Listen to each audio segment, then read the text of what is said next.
નમસ્તે. જલસો પોડકાસ્ટના એક ઓર એપિસોડમાં આપનું સ્વાગત છે.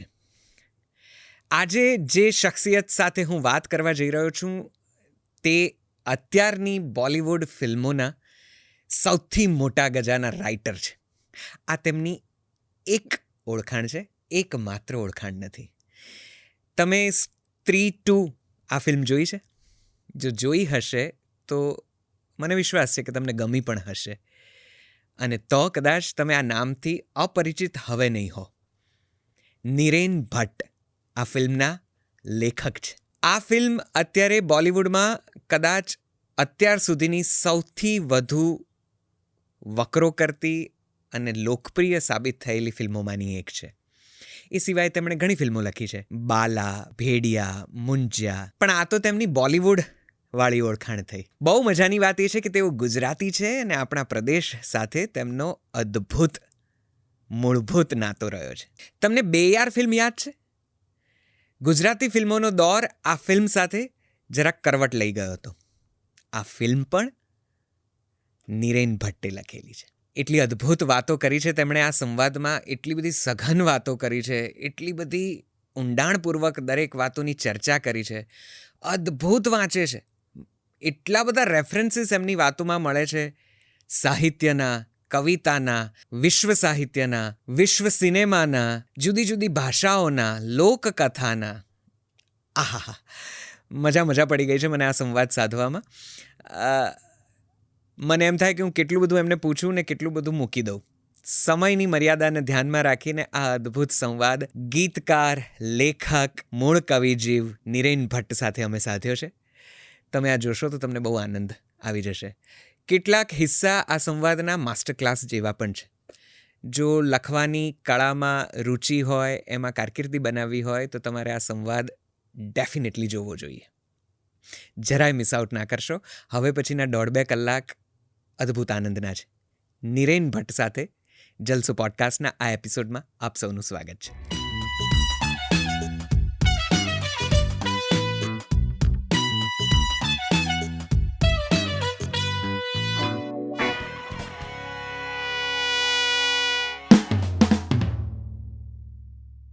Thank you sir. We welcome you. Jalso પોડકાસ્ટમાં આપનું સ્વાગત છે. નમસ્તે. Thank you so much for having me. અને ઘણા વખતથી ઈચ્છા હતી કે અહીં આવવું છે અને વાતો કરવી છે. વાહ, આજે અંતે ઈચ્છા પૂરી થઈ. મને લાગે છે આજનો સરસ દિવસ છે, ચોઘડિયું સારું છે. અમે તો વર્ષોથી નિરેન ભટ્ટ આ નામની સાથે કોઈક રીતે સંકળાવવા, જોડાવવા, પાસે બેસવા માંગતા હતા. આજે એ ઈચ્છા પૂરી થઈ છે.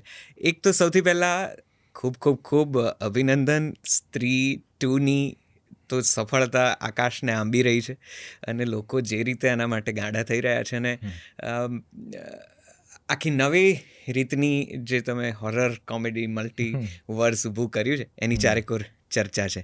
પણ નિરેન ભટ્ટ કદાચ એ લોકો માટે સ્ત્રી 2ના રાઇટર કે ભેડિયાના રાઇટર કે મુંજિયાના રાઇટર તરીકે હશે, કે કદાચ બીજું કંઈ બાલાના રાઇટર તરીકે કદાચ જોતા હશે. પણ હું જે નિરેન ભટ્ટને ઓળખું છું એ તો સાહિત્યનો રસિક જીવ છે, જેણે અદ્ભુત વાંચ્યું છે, જે ભાવનગરથી આવે છે અને ત્યાંની કલા પ્રવૃત્તિની જાણે કે જનીનમાં લઈને બેઠા છે.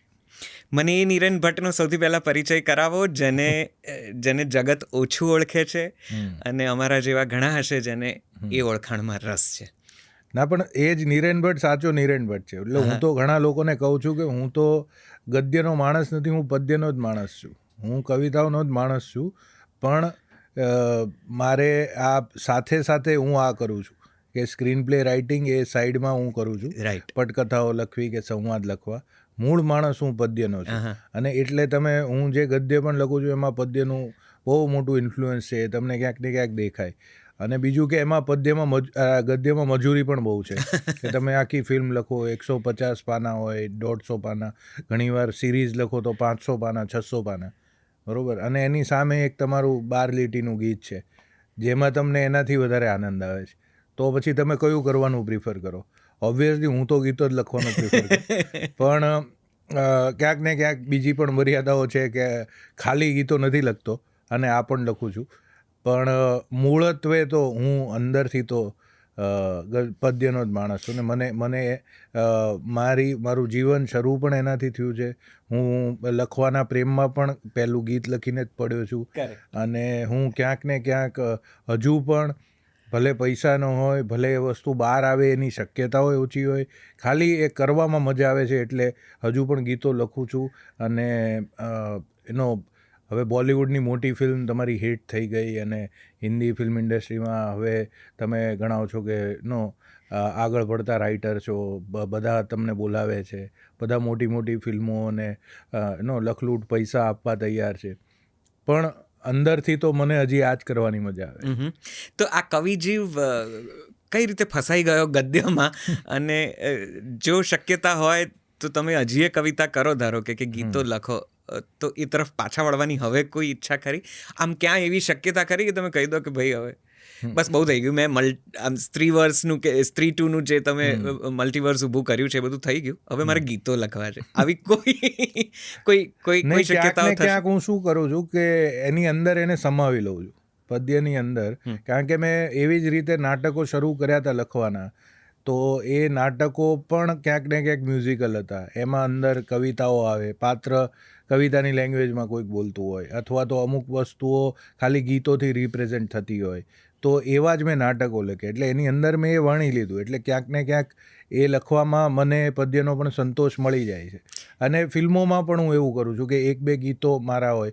આમાં સ્ત્રી 2માં પણ જે રીકેપવાળું સોંગ છે મેં લખેલું છે, તો એ હું ક્યાંક ને ક્યાંક એને અંદર ભેળવીને એનો સંતોષ લઈ લઉં છું. પણ ઓબ્વિયસલી ભવિષ્યમાં એવો સ્ટેજ આવશે જ કે જ્યાં હું અટકાવીને કહીશ કે હવે હું ખાલી ગીતો લખીશ. એટલે એકદમ જાવેદ અખ્તરની લગોલગ સમાંતરે તમારું ચાલી રહ્યું છે. પહેલાં મૂળે કવિજીવ લખે સ્ક્રીન રાઇટિંગ અને સ્ક્રીન પ્લેઝ એન્ડ ડાયલોગ્સ, ને પછીથી પાછા ગીતકાર થયા. પણ એમનું પેલું એ છે કે એ જાનિસાર અખ્તરના સંતાન, બરોબર. એને ગળથુથીમાં શાયરી, માહોલ, લખનઉનો ઉર્દુ એ બધું મળેલું છે. અને એને પર્સનલી બધા કવિઓ એમને ઓળખતા હતા, અને એ બહુ મોટું નામ છે. ઓબ્વિયસલી એમની કવિતાઓ બહુ સુંદર છે. તર્કશ હું વારે ને વારે વાંચતો હોઉં છું. એમાં જે પેલી એક કવિતા છે, આજ તીસરા દિને ચાંદ મેં રોટી નજર આતી, એ વસ્તુઓનો તમને ક્યાંક ને ક્યાંક મારા જે બંધારણમાં એક કવિ તરીકેના એ બહુ ઇન્ટિગ્રલ પાર્ટ છે એનો. એટલે હું એનો ઉલ્લેખ એ રીતે કરતો હતો કે જે રીતે એમણે કવિતાથી શરૂઆત કરી, પછી મુંબઈ આવ્યા, સ્ટ્રગલ થઈ, પછી એ અચાનક જાણીતા થયા સલીમ જાવેદની જોડી તરીકે, પછી એ જોડી તૂટી ને પછી એ ગીતકાર તરીકે. એટલે 90s કે 2000ની કદાચ જનરેશનને એવું જ ખ્યાલ હશે કે આ તો ફલાણા ગીતના રચયિતા છે. તમારી સાથે પણ એવી જ થવાની શક્યતાઓ આપણે આ સંવાદમાં જોઈએ. પણ મારે કવિ તરીકે ધારો કે એમ પૂછવું હોય તમને કે પહેલી એ કઈ કવિતા હતી જેમણે તમને એવું લગાડ્યું કે મૂળે મને કદાચ કવિતામાં રસ પડે છે, પદ્યમાં રસ પડે છે, વાંચનમાં રસ પડે છે, કવિમાં રસ પડે છે, ને એ ત્યાંથી શરૂ કરીને કદાચ હું લખી શકું છું, એવો તમને અહેસાસ થયો હોય? પહેલી એટલે એકચ્યુઅલી તો ગુજરાતમાં તમે મોટા થાવ, હું તો ગુજરાતી મીડિયમમાં ભણ્યો છું, એટલે તમને કવિતા ભણવામાં જ આવે. અને એ ભણવામાં જે કવિતાઓ આવતી હોય એ તમારે યાદે કરવાની હોય, એના વિશે એનો સવાલો પણ આવે. એટલે મીન પિયાસીની કવિતા, કબૂતરોનું ઘૂઘુ ઘૂ, ચકલા ઉંદર છું છું છું ને ચચુંદરોનું છું છું છું, પરમેશ્વર તો પહેલું પૂછશે, કોઈનું સુખ દુઃખ પૂછ્યું તું, દર્દ ભર્યા દુનિયામાં જે કોઈનું આંસુ લૂછ્યું તું, ત્યારે ગેંગે ફેંફે કરતા કહેશો હે શું શું શું, કબૂતરોનું ઘૂઘુ. ક્યા વાત. એટલે આ પ્રકારની કવિતાઓનો મારો પર પહેલેથી બહુ ઇન્ફ્લુઅન્સ. સ્કૂલ વખતે એમ હતું કે બોલવાની મજા આવે છે એટલે બોલીએ, કંઈક ડીપ મિનિંગ છે આમાં, બરાબર. અને એ ડીપ મિનિંગ તમને આગળ જઈને ભલે સમજાય, પણ કવિતા સાથે આ રીતનો સંબંધ એવી જ રીતે હું મોટો થયો છું. એટલે ક્યાંક ને ક્યાંક મારામાં પણ કવિતા લખવાની પ્રેરણા. અને પછી મેં નાટકો લખવાના શરૂ કર્યા અને સાથે સાથે ક્યાંક ને ક્યાંક ગીતો લખતો. એટલે એમાં પછી આ બધી કવિતાઓનો ખૂબ ઇન્ફ્લુઅન્સ છે. એક બીજી પેલી કવિતા હતી, મને કવિનું નામ યાદ નથી, ગગન દુઆરે મેઘ પધાર્યા લઈને કુટુંબ કબીલોજી, આ ઝરમર વરસે જળ વર્ષાના રે કોઈ જીલોજી, આ મોર કરે કલશોર ક્યારનો આનંદે રંગીલોજી, આ ઊભા ઊભા તરુવર નાતા રંગ છે લીલમ લીલોજી. એટલે આ બધી કવિતાઓ ક્યાંક ને ક્યાંક it becomes a part of your Bing. અને એનાથી તમને ક્યાંક ને ક્યાંક એ પુશ કરતી હોય છે કે હવે તમે પણ આવું કંઈક એનો કરી શકો છો કે લખી શકો છો, કરો, કોશિશ કરો કેવું લાગે. પછી કોશિશ કરીએ, ઘણીવાર ભૂંડું લાગે, ઘણીવાર સારું લાગે, અને પછી કોઈ કહે કે નાના સરસ છે, આવું બીજું લખો. એટલે એવી રીતના એનો ધીમે ધીમે આગળ કવિતાઓ વધતા જાય. શીખવાની એનો જે લય છે, એનો છંદ છે, જે પદ્ય છે કે અછાંદસ છે, એનો જે પણ પ્રકાર હોય એ ક્યાંય શીખવાની કે આમ ઓફિશિયલી એની કોઈ સમજણ કેળવવાની કોશિશ ક્યારેય કરી છે? નહીં, ઓફિશિયલી સમજણ કેળવવાની કોશિશ તો હું બાળપણથી જ કરતો હતો, કારણ કે મારી આજુબાજુ એવો માહોલ હતો કે મારા મમ્મી અતુલાબેન સોશિયોલોજી અને એના પ્રોફેસર હતા, સાયકોલોજીના, એટલે કોલેજમાં હતા. એમની સાથે બીજા પ્રોફેસરો હતા, એ લોકો પણ એમાં કોઈ કવિ હતા, કોઈ નાટ્યકાર હતા, અને બધાનો સાહિત્યનો પાયો બહુ સ્ટ્રોંગ હતો. મારા દાદી હતા, એ પણ પ્રોફેસર હતા, અને એ ગુજરાતી અને એને સંસ્કૃતમાં પણ ઘણું બધું વાંચેલું, અને વક્તવ્યો આપતા ગીતા પર 2 કલાક 3 કલાકના. એટલે મારો માહોલ જ એવો હતો ને, પુસ્તકો ઘરમાં હંમેશા ઘણા બધા રહેતા. એટલે પછી તમે એ પુસ્તકો વાંચો, અને ખાસ કરીને આવા કાર્યક્રમોમાં જાઓ, જે સુગમ સંગીતનો કાર્યક્રમ હોય કે મુશાયરો હોય, અને કવિઓનું પઠન સાંભળો. પછી એમાંથી તમને ક્યુરિયોસિટી જાગે કે આ કવિતાનો અર્થ શું હશે, આનું પેલું શું હશે, અને સાથે સાથે એનું પુસ્તક પણ હોય, એ તમે વાંચો. પછી અંદરથી એના અર્થો શોધવાની, છંદો ઉકેલવાની, એ બધી કોશિશ કરો. એટલે બાળક તરીકે એવું કરતાં ક્યાંક તમને એનો આત્મસહજ રીતે આવડી જાય. અને આ તમે એટલું બધું સહજતાથી આ કવિતા કર્મ કદાચ ઓબ્ઝર્વ કર્યું છે કે તમારા ગીતોમાં ડફોળ જેવો શબ્દ એટલો બધો વહાલો લાગે, એટલો બધો ક્યાંય મિસફિટ ના લાગે. મોટે ભાગે આપણે ત્યાં પેલું સાવ ડફોળ જેવો છે, ડૂબા જેવો છે, એ રીતે વપરાતો આ શબ્દ તમે ગીતમાં લઈ આવ્યા. અને મનડું આ કેવું ડફોળ, આવી મનડું જુગારી છે આ કેવું ડફોળ, આ જે શબ્દ છે, અને આવા અનેક શબ્દો તમારી પોએટ્રીમાં બહુ સહજ રીતે આવે છે કે જે કદાચ સ્વાભાવિક રીતે બોલચાલની ભાષામાં વપરાય છે, પણ કોઈને કદાચ એવો ખ્યાલ કે અંદાજ ના આવે કે આની ગીતની પંક્તિ થઈ શકે, કે આ ક્યાંક ગીતમાં ઇન્કોપરેટ થઈ શકે. આ કઈ રીતે સાધ્યું? આ કઈ રીતે ગોઠવા? એકચ્યુઅલી આ પહેલાંનું જ પરિણામ છે કે જે આપણે ગદ્ય અને પદ્યની વાત કરીને, તો હું પટકથા લેખક છું, એટલે હું ગીતકાર તરીકે એને વિચારતો હોઉં છું, સાથે સાથે એક લેખક તરીકે વિચારતો હોઉં છું કે આ પાત્ર છે એ અત્યારે આ મનસ્થિતિમાં છે, તો આ મનસ્થિતિને એની ભાષામાં કેવી રીતે વ્યક્ત કરી શકાય. ક્યાંક ને ક્યાંક એની ભાષા નહીં પણ હોય કે ભાઈ હું મને શોધ્યા કરું, હું તને પામ્યા કરું, એવું મલ્હારનું કેરેક્ટર લવની ભવેમાં નહીં ગાય, બરોબર, પણ એનો ભાવ એ છે, એ વિચારે છે એનો, બરોબર. પણ એમાં એની ભાષાનું કોઈ શબ્દ તમે મૂકી દો કે આ કેરેક્ટર તો આ ભાષા બોલતો હશે, તો શું છે, વધારે સાહજિક લાગે છે ફિલ્મમાં. એટલે એવી રીતે આ પ્રકારના, અને એ વર્નાક્યુલર જે શબ્દો છે ને, એ યુઝ કરવા મને બહુ ગમે છે. ખાસ કરીને પેલું ખૂણેથી, હવે આમ મમ્મીઓ કે ખૂણે ખાંચર્યા બધા કાગળિયા બધા પડ્યા રહે છે, તમે લોકો કોઈ આ પ્રકારની બહુ જ સહજ બોલચાલની ભાષા તમે ક્યાંક ગોઠવી છે, અને એટલી બધી સુંદર લાગે છે, એટલી બધી પ્રિય થઈ પડે છે પોએટ્રી.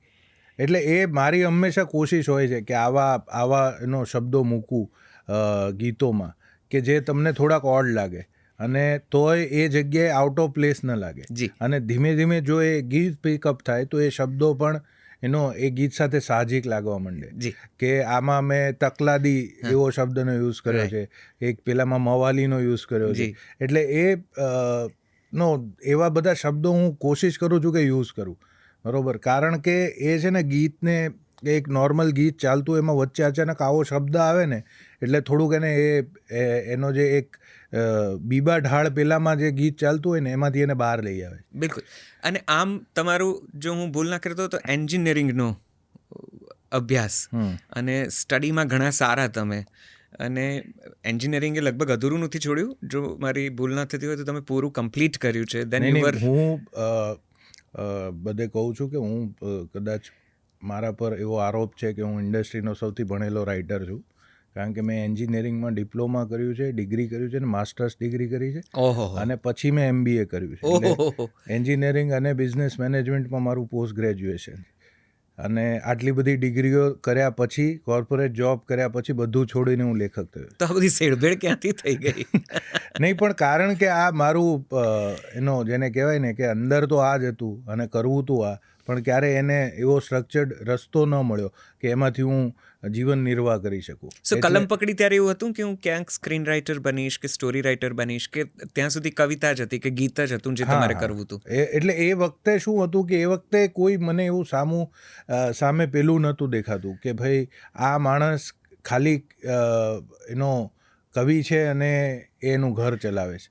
એવું મારી સામે કોઈ એવું ઉદાહરણ જ નહોતું, કારણ કે અમારે જે કવિઓ હતા એ પણ ક્યાંક ને ક્યાંક જોબ કરતા, ડે જોબ કરતા, કંઈક બીજું કરતા. પહેલું મેં ઉદાહરણ જોયું મારા મામાનું, વિનય દવેનું, બરોબર, જે પોતે વકાલતની ને એ બધી કામ છોડી અને કવિ થયેલા. એટલે ત્યાંથી મને એક રસ્તો દેખાયેલો કે ના, આમ તો જીવન નિર્વાહ શક્ય છે જો તમે રાઇટર થઈ જાઓ તો. પણ તો પણ મને હજી એની શ્યોરિટી નહોતી કે હું જે કરી રહ્યો છું, એન્જિનિયરિંગ છે, MBA છે, એમાંથી થશે કે નહીં. એટલે હું કોશિશ કરતો હતો કે બને એટલું સાથે કરું અને એ પેલું જતું ન રહે તમારું. પણ જ્યારે મેં કોર્પોરેટ જોબ ચાલુ કરી MBA પછી ખબર પડી કે આ તો ઇમ્પોસિબલ છે, કે આની સાથે તો નહીં જ થાય. રાઈટ. અને એ જ જે આપણે રૂપક છે કે પંખી પાંજરામાં હોય ત્યારે એને સતત એમ થાય કે મારે ઉડવું છે, પણ આ પાંજરું મને ઉડવા નહીં દે. એટલે પછી એક દિવસે પાંજરું તોડી નાખ્યું ને મેં કીધું કે હવે જે થાય ભલે પડી જવાય, બરાબર, ભલે માંજાના પેલાથી પાંખ કપાઈ જાય, પણ હવે તો કરીશું તો આ જ. વિનય દવેનો ઉલ્લેખ નીકળ્યો છે એટલે મારે તમને ખાસ કહેવું છે, બે વાત કહેવી છે. વિનય દવે એ આપણી ભાષાના ખૂબ જ જાણીતા કલાકાર છે, લેખક છે, હાસ્ય સાહિત્યકાર છે, માધ્યમોનો ખૂબ જાણીતો ચહેરો છે. મારી મરજી એક સમયે આ એક ગીત આવ્યું હતું જેણે તોફાન મચાવ્યું હતું. એ ગીતના મૂળ રચયિતા વિનય દવે. તમે ગૂગલ કરશો ને એમનો ફોટો જોશો એટલે તમને ક્યાંક તો એવું લાગશે જ કે આ ચહેરો જોયેલો છે, આમને અહીંયા જોયા હતા, આમને ત્યાં જોયા હતા. આ વિનય દવેની એક સામાન્ય ઓળખાણ. બીજી એક વાત એ કરવી છે કે વિનય દવેનો સરસ મજાનો તેમના હાસ્ય લેખનોનો સંગ્રહ કરતો એક સરસ મજાનો પોડકાસ્ટ જલસો પર છે. પ્લીઝ ડાઉનલોડ કરી લેજો જલસો અને સાંભળજો. વિનય દવે સર્ચ કરશો એટલે તમને પોડકાસ્ટ મળી જશે. નિરેનભાઈ, પાછું coming back to your journey, તો ત્યાંથી આગળ વધીને પછી સીધું બેયાર તરફ અવાયું. ગીત લખવાથી શરૂ થઈ એ વાર્તા, કે કહાણી હતી ને પછી અભિષેક સાથે ને બધાય ભેગા થઈને આ આખી ઘટના ઉપાડી? નહીં, એટલે એ વખતે ઓલરેડી હું લગભગ 2007માં મેં MBA પૂરું કરીને જોબ ચાલુ કરેલી અને 8-9 આજુબાજુ મને રિયલાઇઝ થઈ ગયું હતું કે મારે આમાંથી નીકળવું પડશે. એટલે સાથે સાથે મેં ત્યાં આગળ ઘણા મ્યુઝિક ડિરેક્ટર્સ, અપકમિંગ ડિરેક્ટર્સ, એ લોકોની સાથે કોલેબરેટ કરવાનું ચાલુ કર્યું. ગીતો લખ્યા, હિન્દીમાં ગીતો લખ્યા, અમુક મેં ગુજરાતીમાં પણ લખ્યા એ વખતે, અને ઇન્ડિપેન્ડન્ટ સોંગ, ફિલ્મો માટેના નહીં પણ અલગ અલગ વસ્તુઓ માટેના. નાટકો મેં લખવાના ચાલુ કર્યા ઉમેશ શુક્લની સાથે. એ અમારા પ્રોડ્યુસર હતા, ઉમેશભાઈ. એમનો બહુ મોટો ફાળો છે. એટલે એ વખતે એમનું નાટક ખૂબ ચાલેલું, કાનજી વિરુદ્ધ કાનજી. એનું ફિલ્મ બની રહ્યું હતું, ઓ માય ગોડ, જે મારા ફ્રેન્ડ ભાવેશ માંડલિયાએ લખેલું. એટલે નાટકોમાં મને લાવવાવાળો અને સિરિયલોમાં લાવવાવાળો ભાવેશ. અને એને એકવાર અભિષેક સાથે વાત થયેલી કે આવું કશું કરવું છે. એણે કેવી રીતે જોઈ હતી ને એને બહુ ગમતી હતી. એણે કહ્યું કે આપણે કશું ગુજરાતીમાં કરીએ. એટલે એણે મને કહ્યું કે આપણે કોલેબરેટ કરીને એક ગુજરાતી ફિલ્મ લખીએ. અભિષેક બહુ સરસ મેકર છે અને સારી બનાવશે. એટલે મેં કહ્યું કરીએ. અને પછી એક કથા બીજ હતું જે મેં પેલું લકી રેસ્ટોરન્ટમાં જોયેલું કે એક MF હુસેન સાહેબે આપેલું એક પેઇન્ટિંગ છે ત્યાં, બરોબર. એટલે એના પરથી એક વાર્તા કે ધારો કે આવું એક મિત્ર હોય કોઈનો અને એણે એક પેઇન્ટિંગ બનાવીને એને પ્રેઝન્ટમાં આપેલું હોય. હવે અત્યારે એની વેલ્યુ કરોડોમાં છે, પણ એના માટે એનું મિત્રતાનું પ્રતીક છે, બરોબર. એટલે એ તો એને પ્રિઝર્વ કરે છે, પણ એનો છોકરો જ્યારે એના બાપા પૈસા નહીં આપે ત્યારે શું વિચારશે કે આની પાસે યાર આ 10 કરોડનું પેઇન્ટિંગ પડ્યું, મને 5 લાખ નથી આપતા, તો કેવી રીતે ચાલશે એમ. એટલે એ પછી એનો છોકરો એને એમાંથી પૈસા બનાવવાની પેલી વિચારે છે, રસ્તા વિચારે છે, રેપ્લિકા બનાવે છે. અને ક્યાંક એના મિત્ર સાથેની મિત્રતાનું પ્રતિબિંબ, આ બંનેની મિત્રતા. એટલે જે થીમ હતો એ ફ્રેન્ડશિપ અને આર્ટ, આ બે થીમ ઉપર આ ફિલ્મ અમે બનાવી. અને એકચ્યુઅલી બે મિત્રોની વાર્તા, બે મિત્રોએ જ લખી, ભાવેશ અને મેં. અને ભાવેશ એ વખતે એનો ક્રાઇસિસમાંથી પસાર થતો હતો, એને હેલ્થના ક્રાઇસિસ હતા. એને એકચ્યુઅલી કિડની રિપ્લેસમેન્ટનું ઓપરેશન હતું, એ હતો ત્યાં આગળ હોસ્પિટલમાં. હિન્દુજામાં, અને ત્યાંથી એ ફોન કરે કે આ સીન કેવો ગયો ને આ સારું શૂટ થયું કે Oh નહીં. my God. ને અમે કોન્સ્ટન્ટલી એમાં આવી રીતે, અને ઘણા બધા લોકોની પહેલી ફિલ્મ, બધાની જ સચિન લગભગ. જીગરે કરેલી ગુજરાતી પહેલી ફિલ્મ, અને મારી એઝ અ લિરિસિસ્ટ પણ પહેલી ફિલ્મ, અને અમે લોકોએ આ પહેલું ગીત બનાવ્યું પેયાર તારા વિના, તારા વિના. અને ત્યાંથી પછી એ સફર શરૂ થઈ. તો આજ સુધી અમે લોકો અત્યારે પણ, આજે સવારે પણ વાત થઈ છે ને આ સંદીપભાઈની ફિલ્મોના ગીત ચાલે છે. એટલે એનો એક બહુ માઇલસ્ટોન અમારી લાઈફમાં પણ એ છે બેયાર, કે ઘણા બધા લોકો એ વખતે સાથે પહેલી વાર આવીને આ કામ ચાલુ કરેલું. બેહારે અને કેવી રીતે જઈશે એક પ્રકારની ક્રાંતિ હમ. ગુજરાતી ફિલ્મોમાં લાવી, અને એક એ દોર માંથી આપણે જાણે કે કરવટ બદલી, કે જ્યાં આપણને એવું લાગતું હતું કે ગુજરાતી ફિલ્મો એટલે કંઈ જ નહીં. હા. પછી ઘણા બધાને એવી આશા જાગી કે ગુજરાતી ફિલ્મો સાથે પણ કંઈક થઈ શકે, હા. અને લોકો બેયાર જોવા તો હુજુમ આખું આમ દોડીને જતું હતું કે ત્યાં પેલી ફિલ્મ જોઈ, ત્યાં પેલા બે છોકરાઓની ફિલ્મ જોઈ, હા. અને લોકોએ આખું પરિવાર સાથે એને વધાવી લીધી. એ પછી ખૂબ બધી ફિલ્મો બની. નીરેનભાઈ ગીતકાર તરીકે તો અઢળક જાણીતા થઈ ગયા. કેટલીક ફિલ્મો ચાલી, કેટલીક ના ચાલી. અત્યારે ગુજરાતી ફિલ્મો જુઓ છો? હા, હું તો જોઉં છું રેગ્યુલરલી, અને અહીંયા મારા ઘણા બધા મિત્રો છે, એમને હું મળું છું ફ્રિકવન્ટલી, અને એમની વાર્તાઓ પણ સાંભળું છું. એ લોકો બાઉન્સ ઓફ કરે છે કે અરે આ સાંભળી તો લો, અને મને બહુ મજા આવે છે. અમુક મેકર્સ મને બહુ ગમે છે, અમુક સંગીતકારો મને બહુ ગમે છે, અમુક સિંગર્સ બહુ ગમે છે, ને મને બહુ આશાઓ છે એ લોકો પાસેથી. તો ગુજરાતી ફિલ્મોના આ સમયને કેવી રીતે જુઓ છો? જો હું પર્સનલી તમને કહું તો હું એક મને એવું દેખાય છે કે ગુજરાતી ફિલ્મો છે એ ક્યાંક ને ક્યાંક હવે આજના તારીખમાં જો OTTનું બૂમ આ લેવલે છે, તો ખાલી એક વિસ્ફોટથી દૂર છે, કે એક નાનકડો વિસ્ફોટ આવશે કે 3 બેક ટુ બેક સારી ફિલ્મો આવશે, બરોબર, જે કનેક્ટ થશે ઓડિયન્સની, જે સારી હશે, જે હિટ પણ જશે, તો એ આખો સિનારીઓ ચેન્જ થઈ જશે. બરોબર, એ ફિલ્મો કોઈની પણ હોઈ શકે છે. અત્યારે ઘણા બધા આપણે ત્યાં સારા મેકર્સ છે, અભિષેક શાહ છે, કે આપણે કૃષ્ણદેવ યાજ્ઞિક છે, વિશાલ વાડાવાળા છે, રાહુલ ભોલે અને વિનીત છે, ઘણા બધા લોકોનો સારા, અને યંગસ્ટર્સ જે નવી ફિલ્મો બનાવી રહ્યા છે એવા પણ ઘણા બધા છે, જેમની હજી આવી નથી. એવા હું ઘણા લોકોને ઓળખું છું, અને મને એમ લાગે છે કે ખૂબ ભરપૂર માત્રામાં ટેલેન્ટ છે. ક્યાંક ને ક્યાંક એ ટેલેન્ટ રો છે, એટલું બધું કસાયેલો નથી. ક્યાંક ને ક્યાંક એ લોકો ભૂલો કરશે, ક્યાંક ને ક્યાંક ખરાબ ફિલ્મો પણ બનશે, ક્યાંક ને ક્યાંક એવી ફિલ્મો બનશે જે સારી નહીં હોય પણ હિટ નહીં જાય, સારી હશે પણ હિટ નહીં જાય.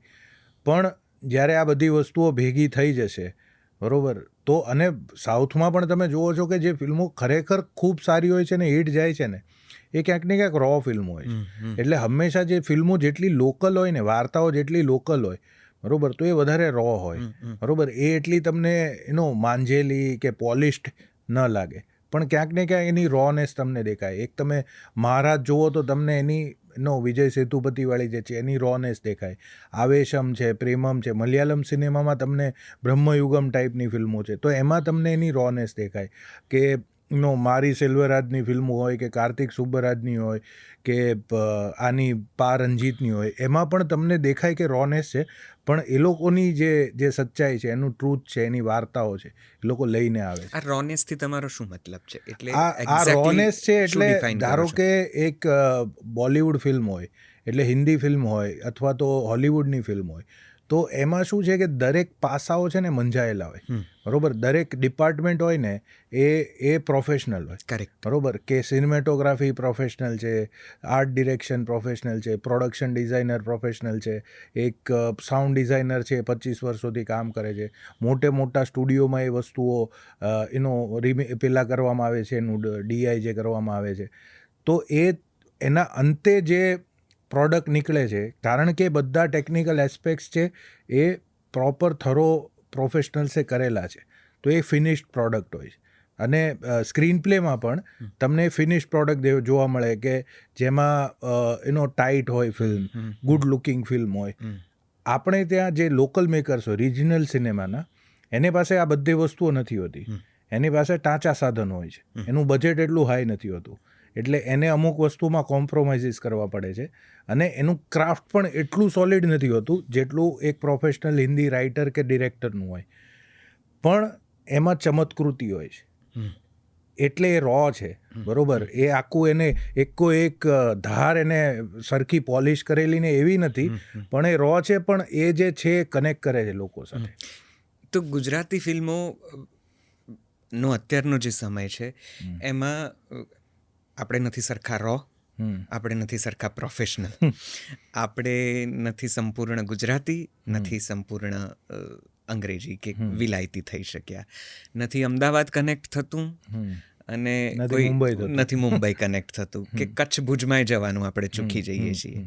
આપણે શું ખોટું કરી રહ્યા છે, આપણે ક્યાં ચૂકી રહ્યા છે? મેં આ સવાલ લગભગ અહીંયા આવતા દરેક પોડકાસ્ટમાં આવતા ગેસ્ટને પૂછ્યો છે. મારા મતે ખોટું ક્યાંય નથી જઈ રહ્યું, બરોબર. કારણ કે જો એક સર્જન છે, બરોબર, એક કલાકૃતિ છે, એ તો એક લેખકનું પોતાની અભિવ્યક્તિ છે ને, કે એક ડિરેક્ટરની પોતાની અભિવ્યક્તિ છે, બરોબર. હવે એને જેમ જેમ એ ફિલ્મો બનાવશે એમ એને સમજાતું જશે કે હવે મારે જો આ ઓડિયન્સ સુધી પણ પહોંચાડવું છે, આ ટિકિટ બારી પણ છલકાવવી છે અને સારી ફિલ્મ પણ બનાવવી છે, તો કેવી બનાવવી પડશે, બરોબર. એને પણ ક્યાંક ને ક્યાંક એ સમજાઈ રહ્યું છે. અને એટલા માટે જ હું કહું છું કે એક વિસ્ફોટથી જ દૂર છે, કે એકવાર એ 3 ફિલ્મો કે 2 ફિલ્મો કે 4 ફિલ્મો બેક ટુ બેક આવશે ને એવી કે જે આવી રીતે કનેક્ટ થશે, તો એ બધા એનો પાસા પ્રોપર બેસી જશે. તો આ ગુજરાતીઓનો કોઈ પ્રશ્ન છે કે એ પોતાની ભાષાની ફિલ્મો સાથે, માધ્યમ સાથે, કર્મ સાથે નથી જોડાઈ શકતા? એ આપણી સૌથી મોટો કન્સ્ટ્રેન્ટ છે. રિજનલ સિનેમામાં સૌથી મોટા કન્સ્ટ્રેન્ટ કયા હોય? એક બજેટ, કારણ કે તમારી ફિલ્મ તમારા રાજ્ય પૂરતી, તમારી ભાષા પૂરતી છે. મલયાલમ ફિલ્મ કેરેલામાં જોવાય છે, કન્નડ ફિલ્મ ખાલી બેંગ્લોર આજુબાજુના પેલા કર્ણાટકમાં જોવાય છે. તમિલ ફિલ્મનું ડાયસ્પોરા ઓડિયન્સ બહુ મોટું છે, એટલે તમિલ ફિલ્મના બજેટ્સ પણ આવ્યા હોય. સિમિલરલી તેલુગુ ફિલ્મ્સનો પણ બજેટ મોટું છે, કારણ કે એના ડાયસ્પોરા ઓડિયન્સ બહાર પણ બહુ છે, બરોબર. પંજાબી ફિલ્મ્સનું બજેટ મોટું છે, કારણ કે કેનેડા, ઓસ્ટ્રેલિયા, યુએસ એ બધી જગ્યાએ પંજાબીઓ બહુ છે, બરોબર. ગુજરાતીઓ દુનિયામાં વધે છે. અહીંયા પણ ગુજરાતીઓની spending capacity most of the other states, એટલે બીજા રાજ્યો કરતાં છે વધારે, બરોબર. છતાં પણ ગુજરાતી ફિલ્મોમાં એટલું બજેટ શું કામ નથી આવી શકતું? કારણ કે આપણે જે મારા પ્રિય કવિ છે રાજેન્દ્ર શુક્લ, એમની પંક્તિમાં કહું તો નિષેધ કોઈનો નહીં, વિદાય કોઈને નહીં, હું શુદ્ધ આવકાર છું, હું સર્વનો સમાસ છું.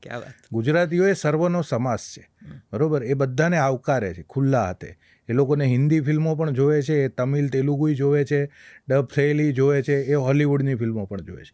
એ લોકોને એ જનૂન નથી કે મારી ભાષાનું જ હું જોઈશ, બરોબર. જે તમે દક્ષિણ ભારતમાં જુઓ તો છે, મલયાલમ ફિલ્મ સિનેમા આટલું આગળ એટલા માટે છે કારણ કે ત્યાંના લોકો પ્રિફર કરે છે કે આપણે આપણી જ ભાષાની ફિલ્મ જોઈશું, આપણે નથી જોઈ હિન્દી ફિલ્મ.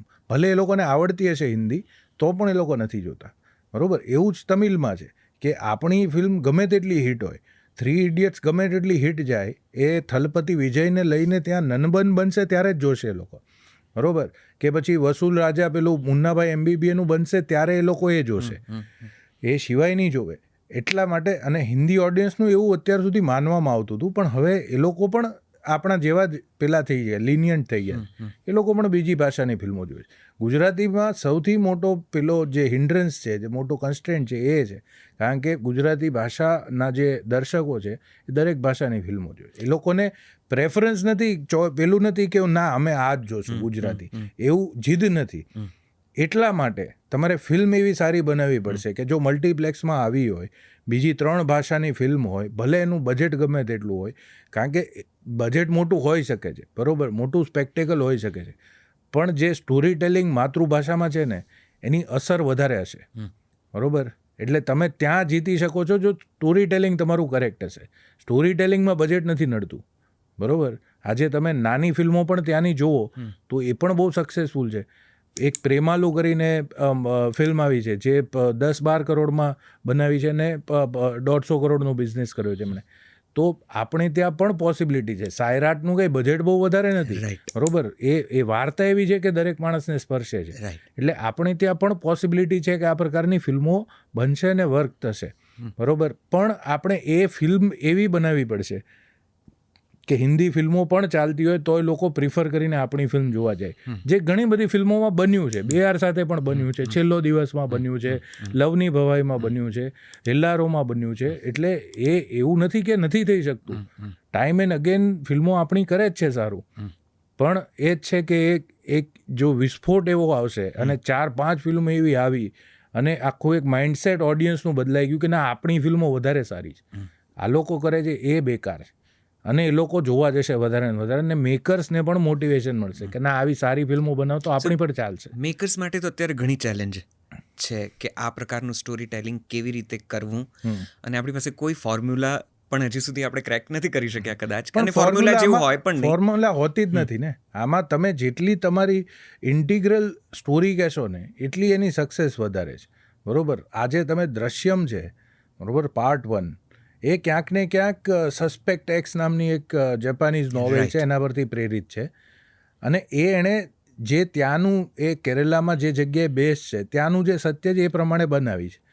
હવે દરેક ભાષામાં એનું ડબ થયું છે, એટલે રીમેક થઈ છે. તમિલમાં થઈ છે, તેલુગુમાં થઈ છે, હિન્દીમાં આપણે જે દેવગણવાળી જોઈ છે, ગુજરાતીમાં નથી, બેંગોલીમાં થઈ છે, કન્નડામાં પણ થઈ છે, અને દરેક ભાષામાં સુપરહિટ છે. બરોબર, તો અને એ કોઈ એનું કોઈ એટલું મોટું ફલક નથી, એ નોર્મલ એક નાના માણસના પરિવારની વાર્તા છે. રાઈટ. તો આ આપણને કરતાં કોણ રોકે છે? બરોબર, આ તો સ્ટોરી ટેલિંગનો જ વિજય છે ને. તો એ સ્ટોરી ટેલિંગ તમે જ્યારે જેટલું વધારે એને ઇન્ટિગ્રલ બનાવશો, તમારી આજુબાજુમાં તમે જે સત્ય જોયું છે એને તમે તમારી વાર્તાઓમાં નાખવાની કોશિશ કરશો, ત્યારે એ એવું બનીને આવશે કે જે દરેક સાથે કનેક્ટ થશે. તો તમે મુંબઈમાં છો, બહુ મેઇન સ્ટ્રીમ સિનેમામાં છો, ત્યાંના પ્રોફેશનલિઝમનો કે ત્યાંના પ્રોફેશનલ ટેલેન્ટનો તમને ઘણો નજીકથી પરિચય છે. અહીંયા પણ મિત્રો છે, આ ઇન્ડસ્ટ્રીથી પણ તમે વાકેફ છો, અહીંની એક પ્રકારની ક્રાંતિના તમે ક્યાંક સદસ્ય પણ રહ્યા છો, એ કરવટ બદલી છે એ સમયને તમે નોંધ્યો છે. તો શું લાગે છે, આપણા કોઈ પ્રોફેશનલિઝમમાં તકલીફ છે, આપણા ફિલ્મ મેકર્સના અનુભવમાં કંઈ સહેજ કંઈ કચાશ છે?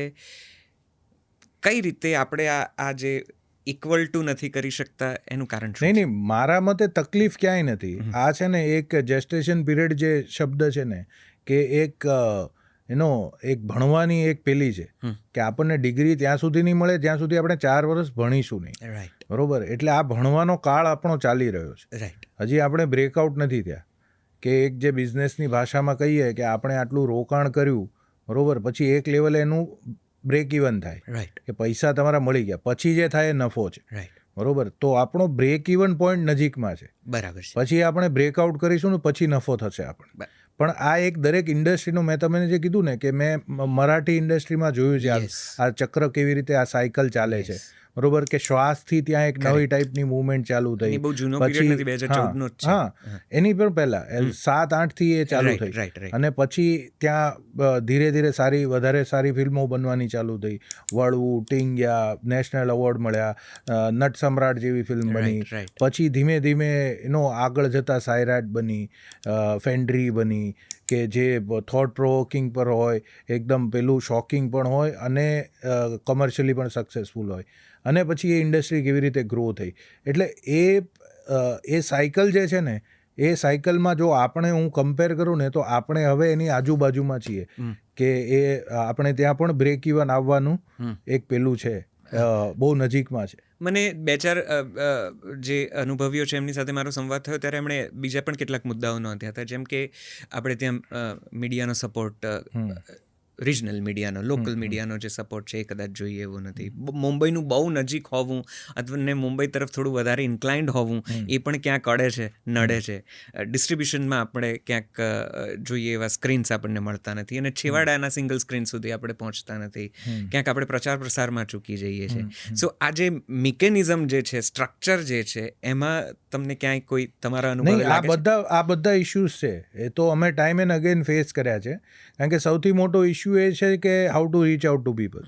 બરાબર, લોકો સુધી આપણું પહોંચે કે નહીં હજી શ્યોરિટી નથી. અમે આજે પણ ગીત બનાવીએ તો અમને શ્યોરિટી નથી એ લોકો સુધી પહોંચશે કે નહીં, કારણ કે આપણી પાસે કન્વેન્શનલ મીડિયા ઓછું છે, અને જે છે એ સપોર્ટ નથી કરતું એવું નથી, એ તો તમને ફૂલ્લી સપોર્ટ કરી શકે છે, પણ એની રીચ નથી. બરોબર, એ ઇન્ટિરિયર્સમાં જોવાતું હોય તો મેટ્રોઝમાં નથી જોવાતું, મેટ્રોઝમાં જોવાતું હોય તો ઇન્ટિરિયર્સમાં નથી જોવાતું. બરાબર છે. એક દરેક જગ્યાએ પહોંચી શકે એવું મીડિયા આપણી પાસે નથી. આપણે પ્રિન્ટ થ્રુ જઈ નથી શકતા કારણ કે પ્રિન્ટ પછી બહુ મોંઘું પડે છે. રાઈટ. આપણે આઉટડોર થ્રુ જઈ નથી શકતા કારણ કે એ મોંઘું પડે છે. આપણી પાસે સોશિયલ મીડિયા સિવાય બીજું કોઈ પેલું નથી દરેક લોકો સુધી પહોંચવા માટે, અને એ કોઈ ગેરંટી નથી કે એ એટલું વાયરલ થશે કે નહીં, કે એટલી દરેક વસ્તુની રીચ હશે કે નહીં. એટલે એ તો છે જ ઇસ્યુઓ. પણ શું છે કે જ્યારે એક સફળ ફિલ્મ આવે છે ને, જે સારી ફિલ્મ હોય છે, બરોબર, એ જેને કહેવાય ને કે ચમત્કારિક રીતે લોકો સુધી પહોંચે છે.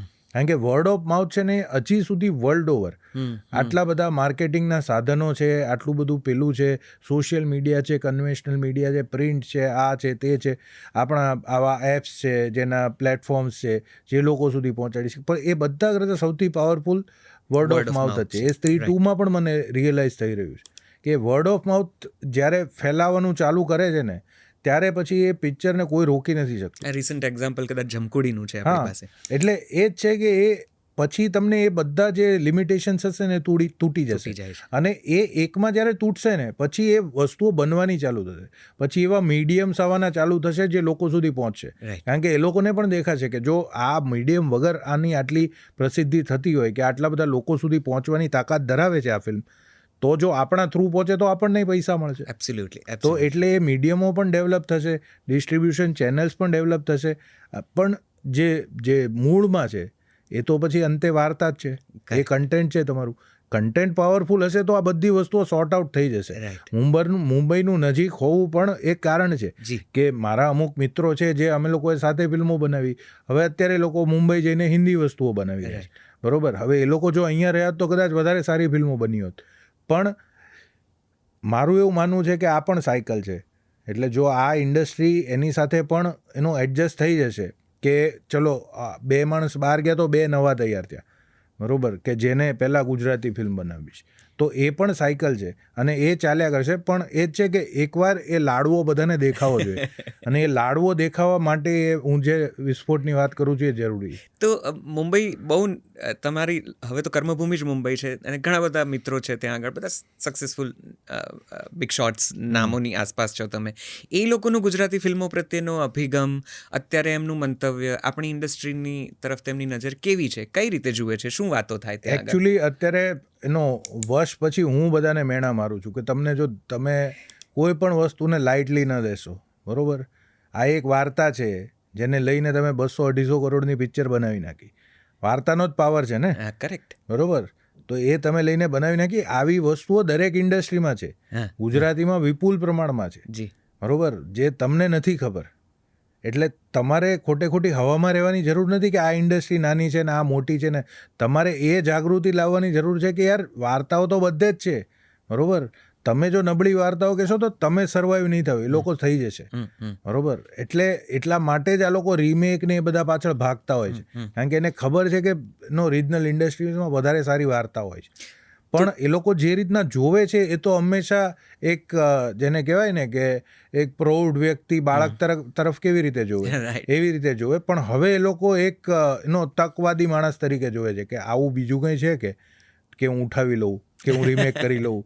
તો હવે એ લોકો એક ઓપોર્ચ્યુનિટીની જેમ જોવે છે. મોટા પ્રોડક્શન હાઉસ ગુજરાતી ફિલ્મોનું નિર્માણ કરશે મુંબઈ બેઠા એ દિવસો નજીક નહીં, એ દિવસો તો નજીક જ છે. એકચ્યુઅલી હું તમને કહું કે અત્યારે ગુજરાતી મેકર્સ ઇન્ડિપેન્ડન્ટ પેલા પાસે જાય છે એટલે સેફ છે, બરોબર. અને એટલા માટે શું છે કે જો ફિલ્મ બ્રેક ઇવન કરે અને આગળ વધે, પૈસા કમાય, તો બધાને પૈસા મળે અને એક પેરેલલ સિસ્ટમ ચાલુ થાય.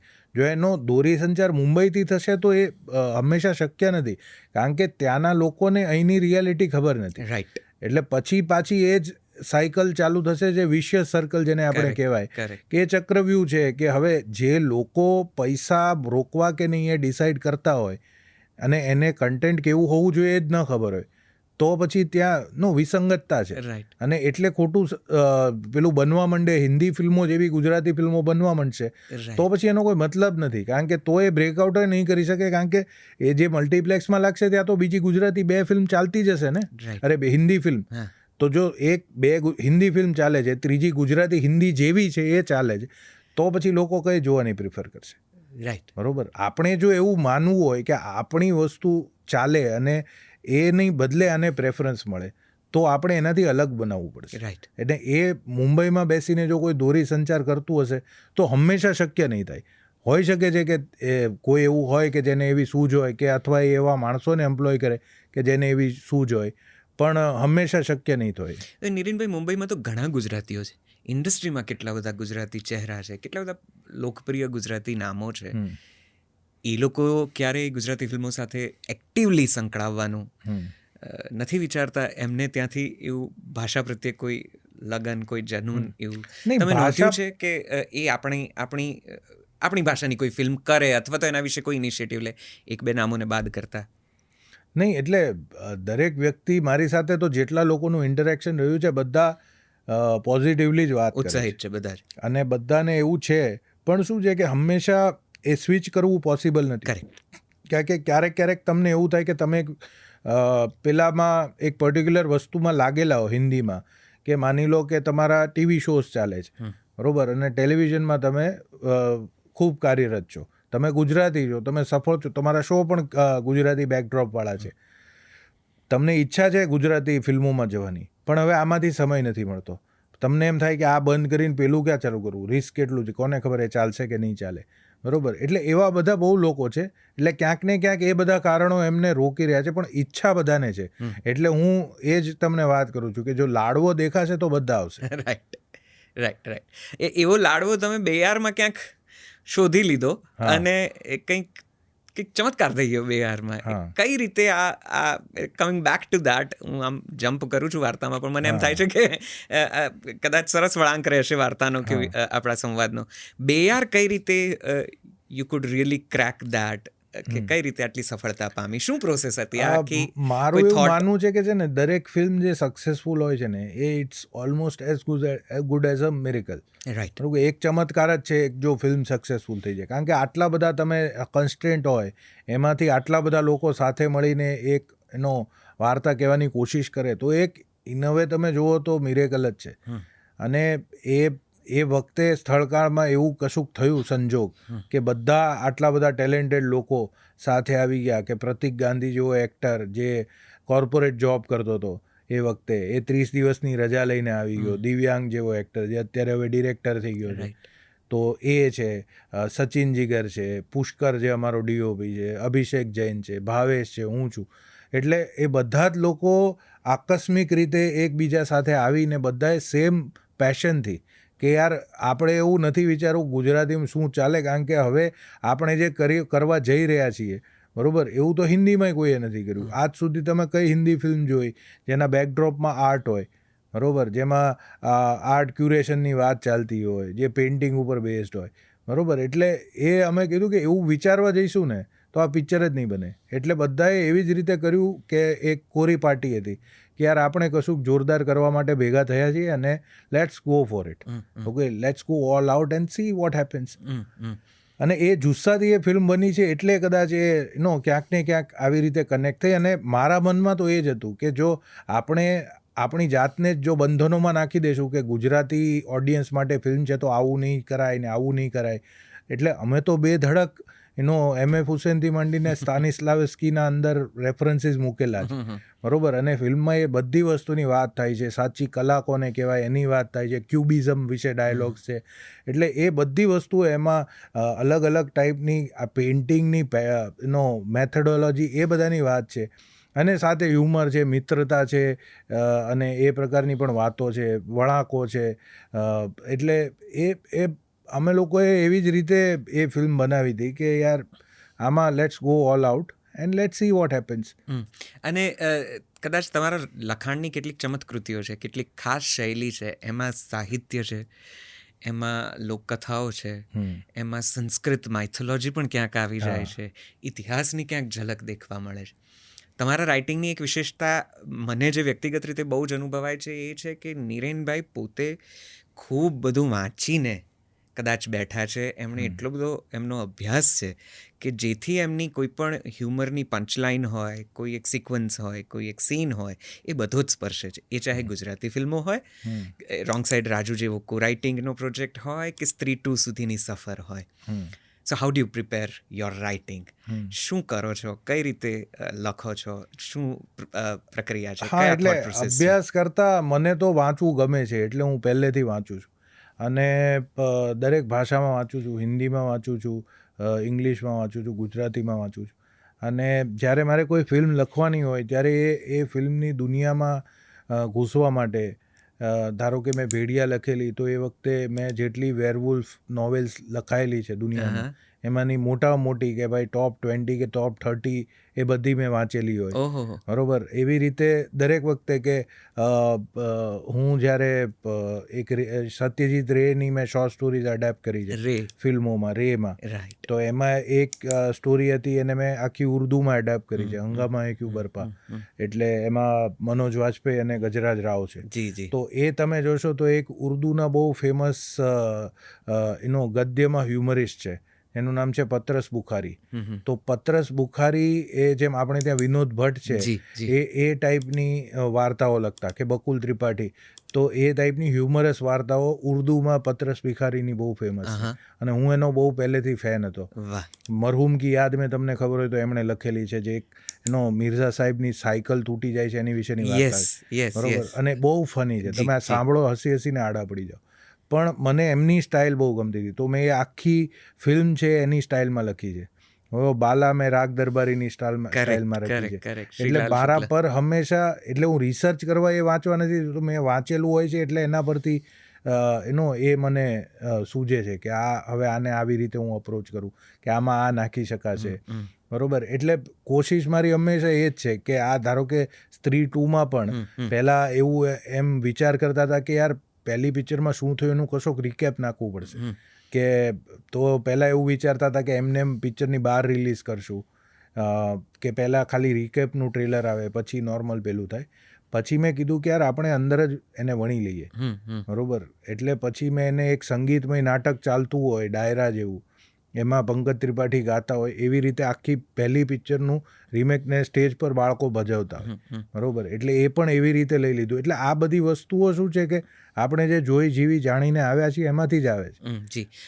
હવે સ્ત્રી 2ની વાત નીકળી છે એટલે મારે થોડીક વાતો તો કરવી જ પડશે. જી, જરૂર. ભલે તમે ઘણા જ ઇન્ટરવ્યૂ આપ્યા હોય ને ઘણી જગ્યાએ આનું આ બોલ્યા હોય, તો પણ મારે વાત કરવી પડશે, નહીં તો મારો દર્શક મને મારી નાખશે, કહેશે કે નિરેન ભટ્ટને લાવ્યા ને તમે સ્ત્રી 2 વિશે કંઈ ન પૂછો તો કેમનું ચાલે. આ લખ્યું, સ્ત્રી લખાઈ કે સ્ત્રી 2 સુધી પહોંચ્યા, કે ઇવન બાલા કે ભેડિયા કે આ બધી જ જે કે મુંજ્યા, જે આમ સુપરનેચરલ પાવરની ક્યાંક વાત છે, ક્યાંક હોરર છે અને કોમેડી પણ છે.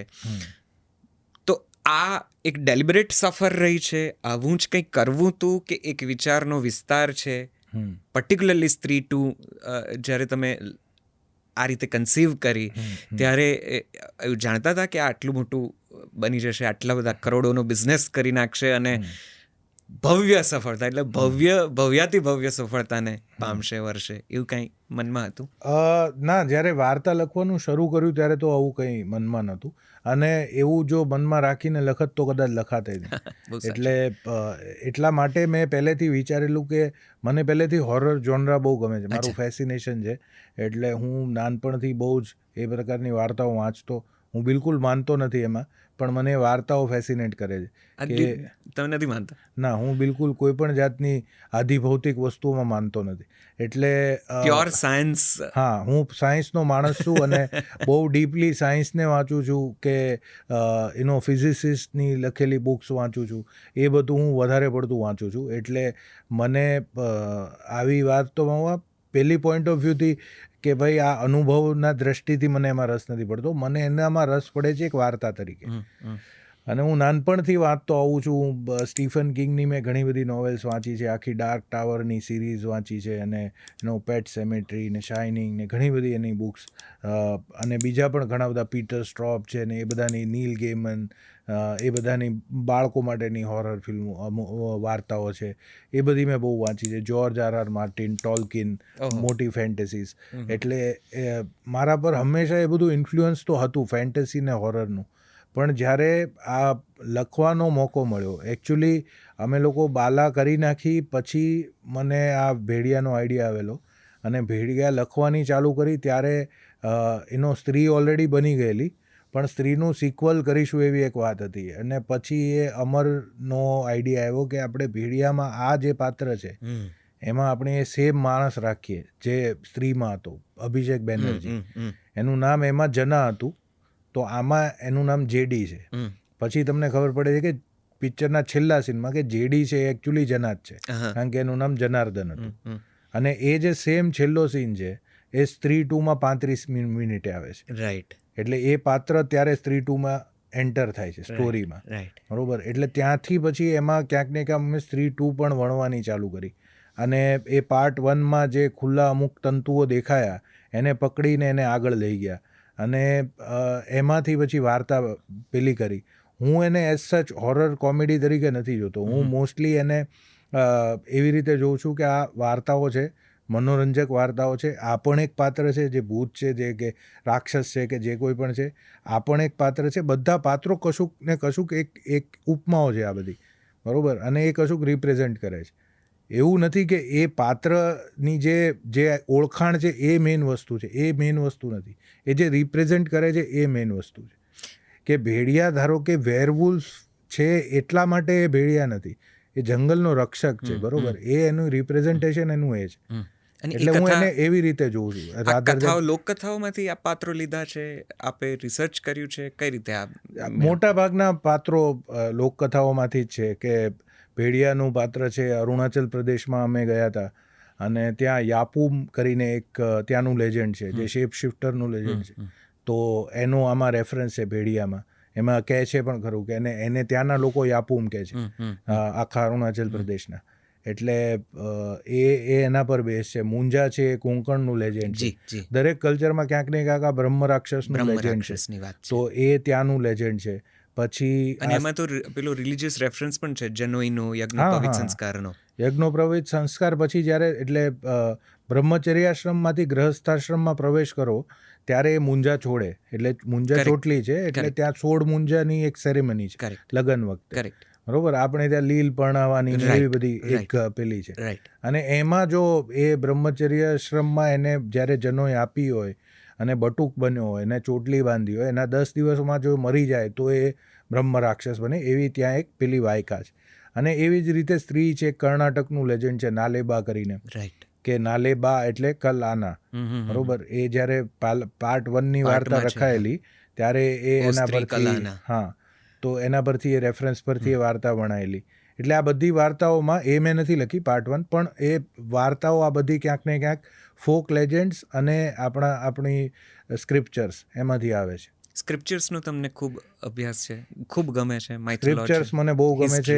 મારી આખી સિરીઝ અસુર તમે જુઓ તો એના પર બેઝ છે. What a fantastic series, one of the best series in or on OTT history or platforms, whatever you call it. એટલી બધી મારી વ્યક્તિગત રીતે મને અસુર એટલી બધી પ્રિય છે, એના માટે મેં ચેનલનું સબસ્ક્રિપ્શન સ્પેશિયલી લીધું. બધાએ એટલા માટે લીધું. અસુરનો આઈડિયા કેવી રીતે આવ્યો, બહુ અદ્ભુત. આઈ થિંક OTT પર એના પછી એના જેવા ઘણા વિષયો આવવાના શરૂ થયા અને રેપ્લિકેટ થતા ગયા, પણ asura was very unique. અસુરમાં basically એનું મૂળ નામ હતું 72 Hours. એ જે મારો મિત્ર છે ગૌરવ શુક્લા, જે શોનો ક્રિએટર છે, એણે એક એ વાર્તા લખેલી 2 ફોરેન્સિક સાયન્ટિસ્ટની, કે એકને કિડનેપ કરી લીધો છે અને એને ફોર્સ કરે છે મર્ડર્સ પ્લાન કરવાનું, અને બીજો છે જેલમાં છે.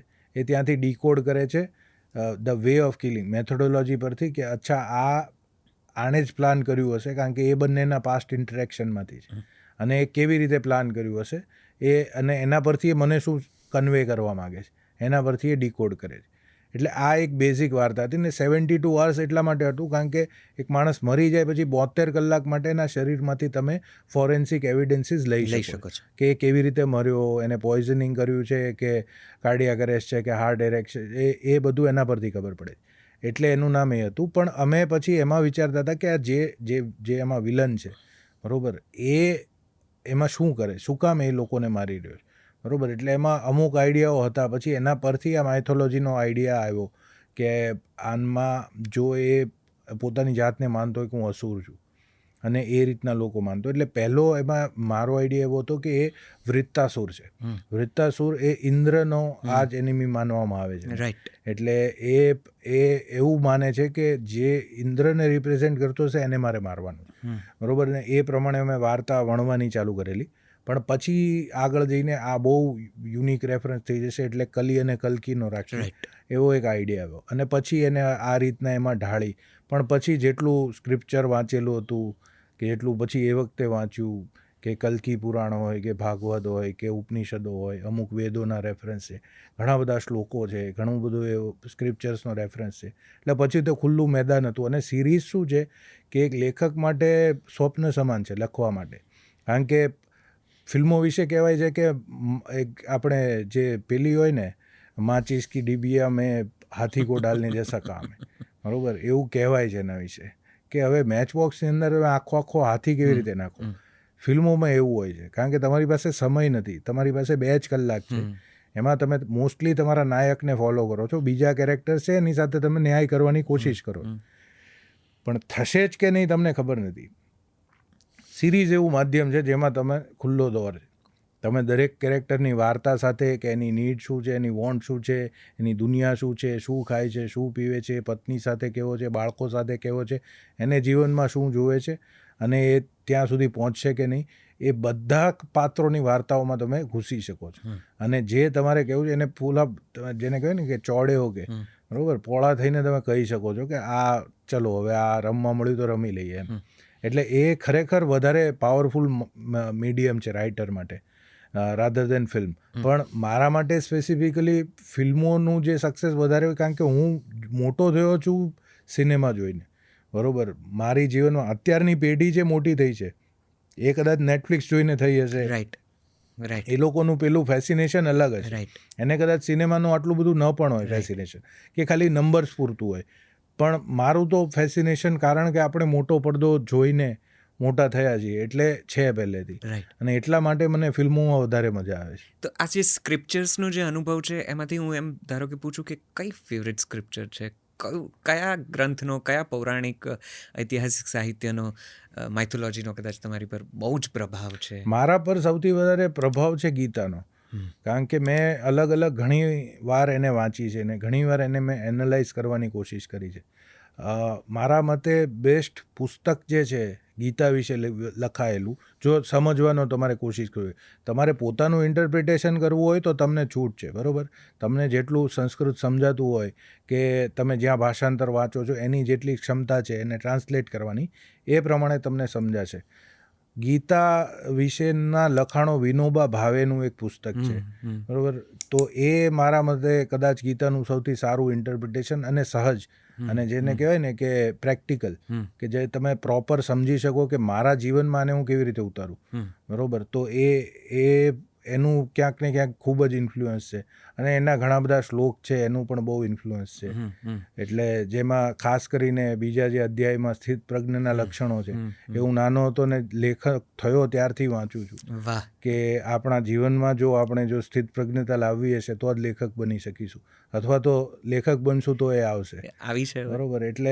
એટલે એમાંના ખોટા ઇન્ટરપ્રિટેશન કરીને મેં વર્ષો સુધી ચલાવ્યું છે કે રાતના જાગતા હોય એને એનો પેરેન્ટ્સ કી જાય કે તમે શું કામ રાતના શું કામ લખે છે, દિવસના લખતો કે રાતનું જાગવા શું કામ જરૂરી છે. એટલે પછી હું કહું કે યા નિશા સર્વભૂતાનામ તસ્યા જાગૃતિ સંયમી યસ્યા જાગૃતિ ભૂતાની સા નિશા પશ્યતે મુનિ. એટલે જ્યારે દુનિયામાં બધા નો યા નિશા સર્વભૂતો માટે જે નિશા છે, રાત્રિ છે, એ સ્થિત પ્રજ્ઞ પેલા માટે દિવસ છે, અને એના માટે જે દિવસ છે પેલા લોકો માટે રાત્રિ છે. એટલે આવું બધું, પણ એનો એકચ્યુઅલ અર્થ અલગ છે. ખાલી જાગવા સુવાના અર્થમાં એને ન લેવું જોઈએ. પણ આ પ્રકારના ઇન્ફ્લુઅન્સ કે તમે હ્યુમર પણ કરો તો શ્લોકમાંથી કરી શકો છો, એવું તમને એક પેલું મળે છે, પણ એ ખોટું અર્થઘટન છે. પણ ગીતાની બ્યુટી જે છે કે શ્રીમદ ભગવદ્ ગીતા એ કારણ કે ગીતા ઇન ઇટ સેલ્ફ એનો અર્થ થાય છે કે ગવાયેલી છે, બરોબર. It is spoken by someone as per the scriptures, and that's why it's open for interpretation. Right, કે દરેક માણસ પોતાનો ભાવાનુવાદ અલગ વસ્તુ કરી શકે છે, જી. એમાંથી અલગ તાત્પર્ય એનું પેલું મૂળ કાઢી શકે છે, અર્ક કાઢી શકે છે. એ જ એની બ્યુટી છે ને, એ જ ક્યાંક ને ક્યાંક હજી કનેક્ટ કરે છે. તો ગીતા તો ખેર એક ઊંડાણનો વિષય છે, એક હા, સમજણનો વિષય છે, પોતપોતાની રીતે અનુભવનો અમૃત શોધવાની કોશિશ છે કે એમાંથી કોઈક પ્રકારનો અર્થ શોધવાની કોશિશ છે. એ સિવાય જેમાં કથા કહાણીઓ છે, એવા કયા સ્ક્રિપ્ચર્સ છે જે તમને કદાચ અભિભૂત કરે છે? ઉપનિષદોમાં ખૂબ વાર્તાઓ છે. ઉપનિષદોની વાર્તાઓ હું ઘણી બધી યુઝ કરું છું. અલગ અલગ કઠોપનિષદમાં છે, પ્રશ્નોપનિષદમાં પેલું યમ અને નચિકેતના સંવાદો છે. તો ઘણા બધા ઉપનિષદોમાં ઘણી બધી વાર્તાઓ છે. એટલે ખાસ કરીને વાર્તાઓનો જે ભંડાર હોય ને, તો એ ઉપનિષદોમાં છે. અને બીજું કે વાર્તાઓ જે અમુક સંસ્કૃત નાટકો છે, એમાં બહુ સુંદર વાર્તાઓ છે. કે ભાસ, ભારવી, એ બધાના જે કાલિદાસના નાટકો, મૃચ્છકટિકમ હોય કે એ પ્રકારના નાટકો, તો એમાં પણ બહુ જ વાર્તાઓ છે જે કોઈ દિવસ કોઈએ દૂર દૂર ક્યાંક થયું છે, પણ એટલે મૃચ્છકટિકમનું ઉત્સવ બનાવેલું ને એવી રીતે, પણ એ પોપ્યુલર મીડિયામાં કોઈ એને એટલું બધું એક્સપ્લોર નથી કર્યું. તો એટલા બધા રેફરન્સીસ તમારી સાથે વાત કરતાં કરતાં નીકળે છે. સંસ્કૃત સાહિત્ય હોય, વિશ્વ સાહિત્ય હોય, આપણું સાહિત્ય હોય, આપણી ભાષાનું હોય. બહુ જ વાંચો છો? નહીં, હું નાનપણથી જ બહુ વાંચું છું. એટલે 2008-9માં જ્યારે મેં મુંબઈમાં જોબ ચાલુ કરીને, ત્યારે મને ફિઝિકલી બેસીને વાંચતા ફાવતું નહોતું, કારણ કે ટાઈમ નહોતો મળતો. કારણ કે યાર તમે હું સવારના 7:30 નીકળું, 9 વાગે જોબ પર જાઉં, 6 વાગ્યા સુધી જોબ કરું, પછી રિહર્સલ્સમાં જવું, પછી રાતના 9-10 વાગે ઘરે આવીને લખું 2 વાગ્યા સુધી. એટલે મને વાંચવાનો સમય નહોતો મળતો. એટલે પછી મેં એડેપ્ટ કર્યું ઓડિયો બુક્સ પર. એટલે ઓડિયો બુક્સ તમને એમને ઘણા લોકો કહે છે મને ફાવતી નથી, પણ મને પણ નહોતી ફાવતી. મેં પહેલાં એને પ્રોપર મારા બ્રેનને ટ્રેન કર્યું કે પહેલાં એવી બુક્સથી ચાલુ કર્યું કે જે વાંચેલી હોય. રાઈટ, બરોબર. પહેલાં એવું હતું કે ખાલી ઇંગ્લિશ બુક્સની જ ઓડિયો બુક્સ મળતી, હવે હિન્દીની પણ મળે છે. એટલે જે તમે વાંચેલી હોય, કે ધારો કે ગોડફાધર છે કે ફાઇટ ક્લબ છે, કે જે બહુ પ્રખ્યાત છે, બહુ વાર વાંચેલી હોય, એને તમે સાંભળો. બરોબર. The old man and the sea છે, કે બહુ ફેમસ જે નોવેલ્સ હોય, કે આની પાઉલો કોએલોની નોવેલ્સ, અલ્કેમિસ્ટ છે, કે એવી કોઈક વસ્તુ સાંભળો, કારણ કે એ તમે વાંચેલી છે. અને પછી તમને ધીમે ધીમે તમારું માઇન્ડ એને ફોલો કરવાનું ચાલુ કરશે, કે સાંભળતા હોય તોય. પછી એવી રીતે હું ચાલુ થઈ ગયો, એટલે હજી સુધી સાંભળું છું. વાહ. ઓડિયો બુકની વાત નીકળી છે, ફરી તમારા માટે જલસો ઉપર ઓડિયો બુક્સ તમે સાંભળી શકો છો. નિરેનભાઈએ વાત કાઢી છે તો મને કદાચ કહેવામાં આનંદ આવશે. હમણાં જ અમે ઝવેરચંદ મેઘાણીના 5 અદ્ભુત પુસ્તકો ઓડિયો બુક સ્વરૂપે રજૂ કર્યા છે. રા ગંગાજળીઓ, માણસાઈના દીવા, તુલસી ક્યારો, જેલની બારી અને કાળચક્ર. આ સરસ મજાના પુસ્તકો ઓડિયો બુક સ્વરૂપે જલસો પર અવેલેબલ છે. સાંભળજો. નિરેનભાઈ જે વાત કહે છે, સાંભળવાની જે આખી ઘટના છે, કળા છે, એ તમે કદાચ અહીંયાથી ખીલવી શકો છો, ખોલી શકો છો. જલસો ડાઉનલોડ કરી લેજો. સાહિત્યની ફરીથી વાત કાઢીએ. કયા પુસ્તકો તમારા બહુ જ પ્રિય છે? તમે કોઈકને સજેસ્ટ કરવા માંગો તો કયા પુસ્તકોથી શરૂઆત કરવાનું કહેશો? એ આપણી ભાષાના પણ, વિશ્વ સાહિત્યના પણ, અથવા તમારા મનગમતા? હા, એટલે હું તો એમને જે ચાલુ કરવા માટે તો એમ જ કહું છું કે તમને જે ગમતું હોય ને ત્યાંથી ચાલુ કરો. બરોબર. તમને ધારો કે કવિતાઓ ગમે છે તો 6 અક્ષરના નામથી ચાલુ કરો. મનેજ ખંડેરિયાની ગઝલો વાંચો, અનિલ જોશીના ગીતો વાંચો. બરોબર. થોડો એમાં વધારે પેલો રસ તમારે કેળવાય તો પછી રાજેન્દ્ર શુક્લ સુધી પહોંચો, કે તો પછી તમે ઊંડા ઉતરો, શૂન્ય પાલનપુરી, એ બધાની ગઝલ સુધી પહોંચો. મરીઝ સાહેબ તમે ગમે ત્યારે વાંચી શકો છો. બરોબર. જીવનના કોઈ પણ તબક્કામાં વાંચી શકો છો, યુથમાં વાંચી શકો છો, બાળપણમાં ઘરડા થાવ ત્યારે. અને એ તમને દર વખતે કંઈક નવા એમાં આયામો આપશે. એટલે જો એમાં રસ છે તો એ બધી તો દિશાઓ છે જ. પછી વધારે ઊંડા જેમ ઉતરતા જાઓ ને તમારો શબ્દ ભંડોળ વધતા જાય, એમ તમે જે આપણા ક્લાસિકલ જે મહાન કવિઓ છે, કે ઉમાશંકર જોશી છે, કે ઉષ્ણસ છે, કે કવિ કાંત છે, કે કલાપી છે, તો એ દિશામાં તમે જઈ શકો છો. તમે ગદ્ય વાંચવાનું ચાલુ કરો તો મને હંમેશા સૌથી વધારે ગમતા જે મારા, જેને કહેવાય ને કે મને ખરેખર નથી લાગતું કે એક માણસ હશે જેણે આટલું બધું લખ્યું છે, એ છે કનૈયાલાલ મુનશી. બરોબર. અને જે પ્રકારનું એમણે લખ્યું છે, જેટલું ડેપ્થમાં લખ્યું છે, બરાબર, કે કૃષ્ણ અવતારના આટલા ભાગો હોય, એ જ માણસ ગુજરાતનો નાથ લખતો હોય, એ જ માણસ રાજાધિરાજ લખતો હોય, એ જ માણસ જય સોમનાથ એનો લખે. જય સોમનાથ લખતો હોય, એ જ ક્યાંક લોપામુદ્રા કે. પરશુરામ અને એ બધાના એણે જે નાટકો લખ્યા છે પૌરાણિક, એ અદ્ભુત નાટકો અદ્ભુત છે. અદ્ભુત. અને આ પ્રકારનું કોઈ એક જ માણસ લખી શકે મારાય માનવામાં આવતું નથી કે આ પોસિબલ છે. બરાબર, કે આટલો કોઈ અભ્યાસુ માણસ હોય. અને એમની તો પર્સનાલિટી, એમના નામ પર ત્યાં ભવન્સ ઓડિટોરિયમ છે, એ ત્યાં પેલા હતા વાઇસ ચાન્સેલર હતા, બોમ્બેના મેયર હતા, ઘણું બધું હતા. એટલે એ ખરેખર જો તમારે વાંચવું હોય તો મુનશીથી ચાલુ કરવું જોઈએ, મેઘાણીથી ચાલુ કરવું જોઈએ. પછી જુઓ તમને ક્યાં લઈ જાય છે તમારી વાંચનની સફર. કારણ કે વાંચનની સફર છે ને એ હંમેશા ડિસ્કવરીની સફર. તમે કંઈક ને કંઈક શોધતા રહો છો, તમને નવા લેખકો મળે છે. એ લેખકો એટલે મેં તો દરેક વસ્તુ એમાં વાંચેલી છે, કનુ ભગદેવથી માંડીને એ પ્રકારની પલ્પ નોવેલો મેં વાંચેલી છે ગુજરાતીની. અને મેં નાટકો પણ દરેક જાતના વાંચેલા છે, કે પેલા જે નટી શૂન્ય પ્રહસનો હતા એ પ્રકારના પણ વાંચેલા છે. મને એબ્સર્ડ નાટકોનો ખૂબ શોખ હતો, એટલે મેં ચીનુ કાકાના કે આપણે લાભશંકર ઠાકરના, સૌથી વધારે વાંચ્યા હોય તો શ્રીકાંત શાહના, અને એ બધા નાટકો બહુ વાંચેલા છે. મેં એબ્સર્ડ થિયેટર ખૂબ વાંચેલું છે. અને પેલા ત્યાં સેમ્યુઅલ બેકેટ હોય કે એનો આયોનેસ્કો હોય, એ બધાના વાંચેલા છે. કાફકાની શોર્ટ સ્ટોરીઝ, નોવેલ્સ મને બહુ ગમે છે. એટલે એ વાંચન વિશ્વ એટલું મોટું છે ને કે એમાંથી કોઈને કશું કહી દેવું કે તું આ વાંચ, તું હારુકી મુરાકામી વાંચ, કે તું સલમાન રશ્દી વાંચ, કે પછી તું ચેતન ભગત વાંચ, એ તમે એને માણસ પ્રમાણે એમાં રેકમેન્ડેશન આપી શકો છો. અથવા તો એને કોઈ પર્ટિક્યુલર જોનરામાં વાંચવાનો શોખ હોય તો કહી શકો છો કે તને હોરર ગમે છે તો આ વાંચ, અથવા તો તને ફેન્ટસી ગમે છે તો આ વાંચ. પણ એ વિશ્વ બહુ મોટું છે, એમાં ઘણા બધા લેખકો છે, ઘણો બધો ઇન્ફ્લુઅન્સ છે. અને એ જ મને લાગે છે ક્યાંક ને ક્યાંક દરેક લેખકના પાયામાં તો આ જ હોય છે. જી, હોરરની વાત નીકળી. હોરર કોમેડી એક આખો નવો વિષય તમે બોલિવૂડને આપ્યો. કદાચ બોલિવૂડનો અત્યારે એ દોર છે કે એને પણ ખુદને સમજાતું નથી કે શું ચાલી રહ્યું છે, શું નથી ચાલી રહ્યું, કે શું ચાલશે. એક બાજુ સાઉથની કે દક્ષિણ ભારતીય ફિલ્મો છે જે ક્યાંક લોકો ઉપર હાવી થઈ રહી છે, એની સિક્વલ્સ આવી રહી છે, મોટા મોટા બિઝનેસીસ થઈ રહ્યા છે, રિજનલ સિનેમા ક્યાંક ખૂણે ખાંચરે સરસ કામ કરી રહ્યું છે.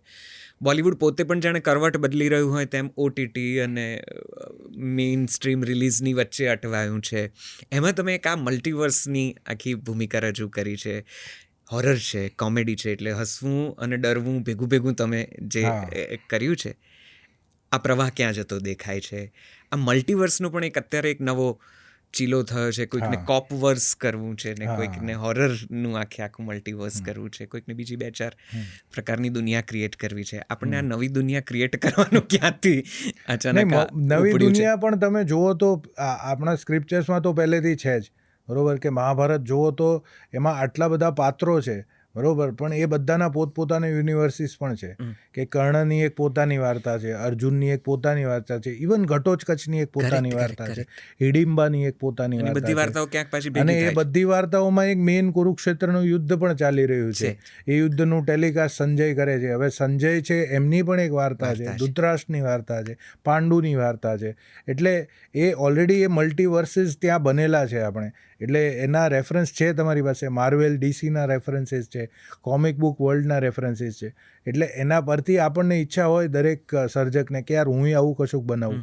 જેમ મેં તમને કીધું કે એક બાકસમાં હાથીને મૂકવા જેવું કામ છે એક ફિલ્મ, પણ જો તમને યુનિવર્સ મળી જાય કે તમે એક પાત્રને બીજી વાર્તામાં પણ લઈ જઈ શકો, અથવા તો એની પોતાની વાર્તા બનાવી શકો, એની વાર્તાની પ્રિક્વલ બનાવી શકો, સિક્વલ બનાવી શકો, જે કરવું એ કરી શકો. તો હવે એ વસ્તુ કરવા મળે તો એનાથી રૂડું છું. એટલે એ ચાલુ કરેલું, જે મેં તમને કીધું કે ભેડિયા લખવાનું ચાલુ હતું ત્યારથી સ્ત્રી 2નો આઈડિયા આવ્યો, અને એ આ રીતના અમે વાર્તા જોડી દીધી. મુંજામાં લાસ્ટ સીનમાં ભેડિયાના પાત્રો આવે છે તો એ રીતના એને જોડી દીધું. હવે એ બધા ધીમે ધીમે મળવાના ચાલુ થાય છે. હવે એક ચોથું અમે પાત્ર રજૂ કરી રહ્યા છીએ જે વેમ્પાયર છે, જે કદાચ આયુષ્માન ખુરાના કરી રહ્યા છે. તો એક વેમ્પાયર છે, એક વેરવુલ્ફ છે, એક સ્ત્રી છે, એક મુંજા છે, બ્રહ્મ રાક્ષસ છે. આ બધા મળીને શું ધમાલ કરશે, એવી પણ એક ફિલ્મ આવશે. તો એકદમ આવું પૂછી લેવાય આમ વચ્ચે આમ લગે હાથો હા, કે હવે શું થશે, હવે ક્યાં એટલે જઈશું આ એકચ્યુઅલી મલ્ટીવર્સમાં. લખ્યું નથી એટલે મને ખબર નથી હવે શું થશે. મનમાં વિચારો ઘણા છે એટલે જોઈએ કેવું થાય છે, પણ કોશિશ કરીશું કે આવું બધું થાય. ઓકે. હિન્દી ફિલ્મોમાં અત્યારેની ખૂબ ગમેલી, ખૂબ જ પ્રભાવિત કરી ગયેલી કોઈ ફિલ્મ અત્યારના દોરની યાદ આવે છે? આ એક. અને બીજો સવાલ, આમ તમારી ઓલ ટાઈમ ફેવરિટ ફિલ્મો કઈ? ઓલ ટાઈમ ફેવરેટ પણ ઘણી બધી ફિલ્મો છે, એટલે હું એવું પિન પોઈન્ટ કરીને ન કહી શકું કે આ જ મારી ઓલ ટાઈમ ફેવરેટ. પણ ખૂબ ગમતી ને ખૂબ વાર જોયેલી એક ફિલ્મ છે મારી, એક ડૉક્ટર કી મોત. હા હા. બરોબર, એ છે. પછી આવી અમુક બહુ ઓડ ફિલ્મો છે કે જે મને વર્ષોના વર્ષો સુધી યાદ રહે છે, અને હું એને વારે વારે ક્યાંકથી ગોતીને જોઉં છું. ફિલ્મ નથી પણ સિરિયલ છે ગુલઝાર સાહેબની, ગુલઝાર ગાલિબ, મિર્ઝા ગાલિબ. બરોબર, મિર્ઝા ગાલિબ જે છે એનું મારા જીવન પર બહુ મોટું પેલું હતું કે મેં આ જે સિરિયલ હતી ને એનો સાઉન્ડ ટ્રેક 11મા ધોરણમાં મારા મામાએ મને સંભળાવેલો, રાઈટ. વિનય દવે. તો એ વખતથી મને એટલું ફેસિનેશન હતું ગાલિબની સાથે કે I started reading Deewane Ghalib, દેન ઝોક, દેન મીર તકી મીર, દેન ઇકબાલ, દાગ દહેલવી, કેટલા બધા આખા કવિઓના દીવાન કામ, એટલું બધું વાંચ્યું. એટલે ઓબ્સેશન જેટલું હતું કે યાર આમાં જ બહુ મજા આવે છે એમ. અને બધા મોઢે હોય શેર, તમે જે પરિસ્થિતિ કહો તો એ પરિસ્થિતિમાં તમને એના માટેનો શેર એટલે પેલો આવતો હોય. શબ્દ છે ઇંગ્લિશમાં બિબ્લિયોફાઇલ, હા. એ પ્રકારનું કદાચ તમારું વાંચન છે. હા. મજાની વાત એ છે કે તમને યાદ રહેશે. ના, એટલે અમુક વસ્તુઓ પછી તમે એને છે ને ગળે બાંધીને ફરો કે આ વસ્તુ છે ને એ મેન છે, એ ક્યાંક તમારા જીવન મંત્રો બની જાય. ગાલિબનો એક બહુ સરસ શેર છે કે ઘર મેં થા ક્યાં જો તેરા ગમ ઉસે ગારત કરતા, કે એવું હતું જ શું કે જે તારે આ વિરહમાં જતું રહેત. એક જો વો હમ રખતે થે હસરતે તામીર સો હૈ, કે એક કશુંક સર્જન કરવાની જે હસરત હતી એ તો હજી છે. એટલે આજના પેલામાં પણ મને યાદ છે કે તેરા ગમ ઉસે ગારત કરતા ને તેરી નો આમદન ઉસે શાદાબ કરતી, એ બંને વસ્તુ હોય કે ઘર મેં થા ક્યાં કે તેના આના ઉસે શાદાબ કરતા, કે આટલી સફળતા પણ આવશે, બરોબર, એ પણ શું લાવશે? એ જે અંતે તો જે છે હસરતે તામીર જ છે ને. ક્યા Baat. The will to create something. So that is what remains. Okay, no matter how successful you are or failed person you are. But ultimately it's about that. It's about the act of creation. Correct. એક સર્જન કરવાની જે પ્રક્રિયા છે એનો જ આનંદ છે આમાં. તો મિર્ઝા ગાલિબની એક અસર, એ સિવાય બીજી કોઈ ફિલ્મો કે સિરીઝ યાદ આવે? એની બહુ અસર. પછી ઓબ્વિયસલી સલીમ જાવેદની ફિલ્મોની ખૂબ અસર.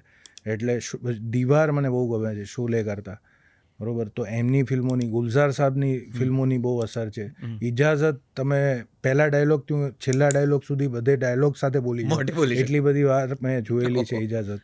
એટલે એ પ્રકારની ફિલ્મો મને બહુ ગમતી હોય છે. એટલે એમાં એ ઇજાઝત તમે જુઓ તો એ શિયર પોએટ્રી છે, આખી ફિલ્મ પોએટ્રી છે. તમને દેખાય કે આ એક કવિએ લખેલી ને ડિરેક્ટ કરેલી ફિલ્મ છે. એમાં એ સિનેમાના પ્રયોગો નથી, એમાં કેમેરાની કરામતો નથી, એ તમને દેખાય છે આ કવિ છે, એનું કવિત્વ છે. એ આંધી મને બહુ ગમે છે.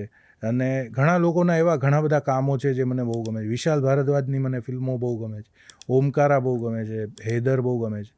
એટલે ઘણી બધી એવી ફિલ્મો છે જેનો ઓલ ટાઈમ આ બધી જ ફિલ્મો એક પેલું છે 80sમાં જેને સમાંતર ફિલ્મો કે પેરેલલ ફિલ્મોનો દોર કહેતા હતા, એ ફિલ્મો તરફ તમારો જરાક ઝુકાવ હોય? નહીં, મને શોલે પણ એટલી જ ગમે છે, દીવાર પણ એટલી, શક્તિ એટલી ગમે છે મને. એવી ઘણી બધી ફિલ્મ છે, મિસ્ટર ઇન્ડિયા મને એટલી ગમે છે.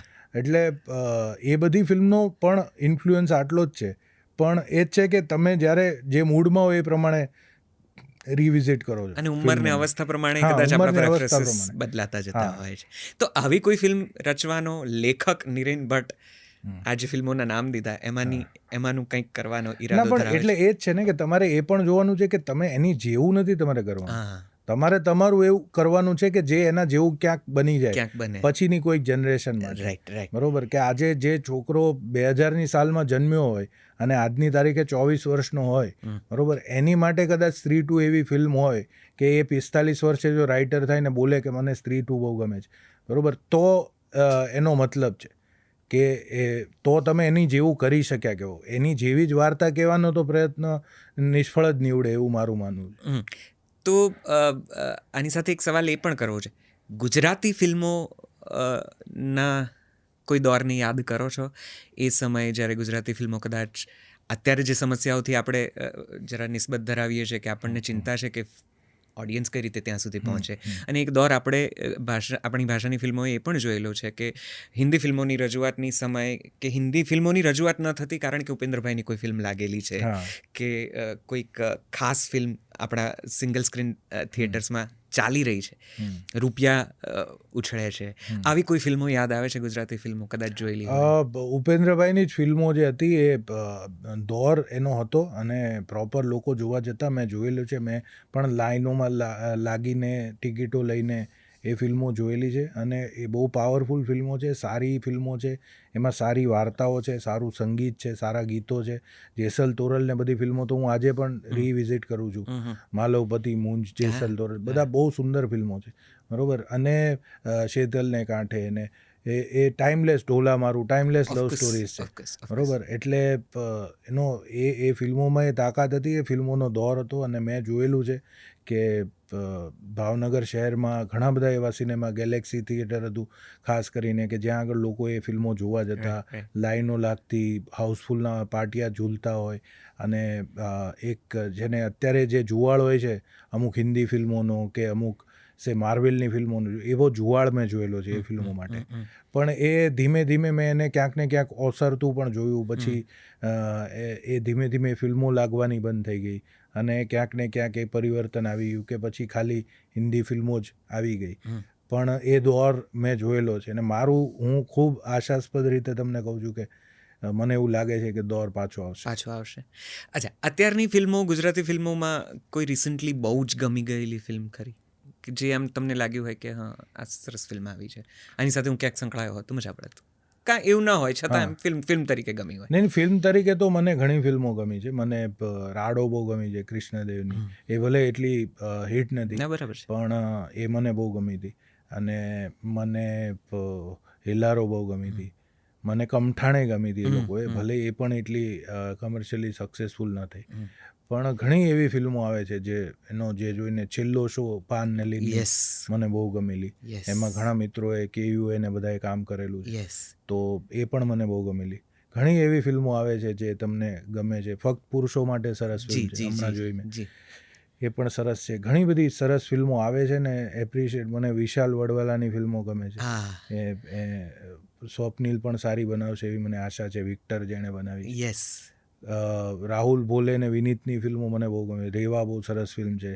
અને એ લોકોની જે કોમેડી ફિલ્મો પણ એ લોકોએ બનાવી છે જે સ્લાઇટલી વધારે કમર્શિયલ છે, પણ અંદર એમાં કશુંક ને કશુંક એવા ચમકારા કરે છે જેની મને મજા આવે જોવાની. એટલે ઘણા એવા ફિલ્મ મેકર્સ છે જેની ફિલ્મો ખાસ I make it a point that I see those films. નીરેનભાઈ, જેટલો તમને સિનેમા અને સાહિત્યનો અનુભવ અને સમજણ છે એટલી જ સમજણ કદાચ તમને સંગીતની પણ છે. ગુજરાતી સંગીતને તમે બહુ, હમણાં ઓફ ધ રેકોર્ડ જ્યારે વાતો કરતા હતા ત્યારે આપણે ઘણી બધી વાતો કરી ગયા અને આપણે એ જ વાત કરતા હતા કે આપણી પાસે 2-3 પોકેટ્સ છે જેમાં એક પ્રકારનું સંગીત ચાલે છે, બીજી બાજુ સુગમ સંગીત ચાલે છે, ત્રીજી બાજુ ફિલ્મ સંગીત છે. ફિલ્મ સંગીત ધીમે ધીમે શહેરીજનોને ધીમું ધીમું ગમી રહ્યું છે. વાલમ આવોને તો એને જે બૂસ્ટ આપ્યો છે એ કદાચ અદ્ભુત છે, એક ઐતિહાસિક છે અને એની ઘણા વર્ષો સુધી વાત થશે. તમારા શબ્દો ગીતોમાં હવે હોય જ, અને ગીતકાર તરીકે તમે આવો એ કદાચ એક શ્યોર-શોર્ટ ફોર્મ્યુલા પણ છે કે નીરેનભાઈના શબ્દો અને સંગીતકાર તરીકે જે પણ હોય એ હિટ થશે જ. શું લાગે છે ગુજરાતી સંગીત, આમ પંજાબી સંગીત જુઓ તો તમે લોકો એમની ભાષામાં એમનું જ વાગતું હોય, એ ગીતો ચાર્ટબસ્ટર થતા હોય, એની ઉપરથી હિન્દી ફિલ્મી ગીતો બનતા હોય. સાઉથ ઇન્ડિયાનું એક મ્યુઝિક છે કે જે પણ એટલું જ બધું પોપ્યુલર છે ને ખાસ અલાયદું છે. આપણે ત્યાં સુધી કેમ નથી પહોંચી શકતા? આપણે ક્યાં આપણે પહોંચીએ છીએ પણ ક્યાંક ને ક્યાંક ખાલી નવરાત્રિ પૂરતા જ પહોંચીએ છીએ.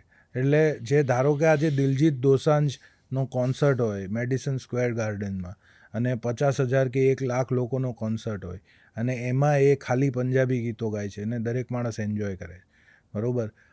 આવી ઘટના ગુજરાતીમાં બને એવી મારી ખૂબ ઈચ્છા છે. ક્યાંક ને ક્યાંક એ ભવિષ્યમાં થશે એવું મને લાગે છે અને ઘણા બધા આપણા સારા કલાકારો છે જે કદાચ ત્યાં સુધી પહોંચશે એવું પણ મને લાગે છે. એટલે જે નથી આપણે લોકો સુધી પહોંચવાનો સૌથી મોટો એક મીડિયમનો પ્રોબ્લેમ છે કે એવું કોઈ એક યુનિફાઈડ મીડિયમ નથી કે જેના પર તમારું ગીત આવે અને દરેક લોકો સુધી પહોંચી જાય. કારણ કે આપણા જો સારા ગીતો બધા જ લોકો સુધી પહોંચશે તો ક્યાંક ને ક્યાંક આપણું સંગીત આટલું ફેમસ થશે. પણ એ ગીતો આપણા લોકો સુધી પહોંચતા નથી. અમુક ગીતોમાં એટલી તાકાત હોય છે કે એ કોઈક ને કોઈક રીતે દરેક માણસ સુધી પહોંચી જાય, પોતાનો રસ્તો કરી લે છે. એ આગ જેવા ગીતો છે. ધારો કે વાલમ છે તો એ પોતાનો રસ્તો કરી લે એવું ગીત છે અને એ અમે કેવી રીતે બનાવ્યું અમને ખબર નથી, બરાબર. એ પ્રોસેસ મેં જે તમને કીધું કે એ પ્રોસેસ કેવી રીતે થાય છે તમને ખબર નથી, પણ એ પહોંચે છે લોકો સુધી. પણ મોટાભાગના ગીતોને એ સ્ટ્રગલ છે કે કેવી રીતે પહોંચવું. તમે ગમે તેટલું માર્કેટિંગ કરો, ગમે તેટલું એને સોશિયલ મીડિયા પર નાખો, એના રીલ્સ બનાવો, એનાથી એ નહીં થાય. એનો જે જુવાળ છે એ ઓર્ગેનિક જ હોય ને એ ઓર્ગેનિક હોવા માટે જે મીડિયમ હોવું જોઈએ એ આપણે ત્યાં ખૂટે છે.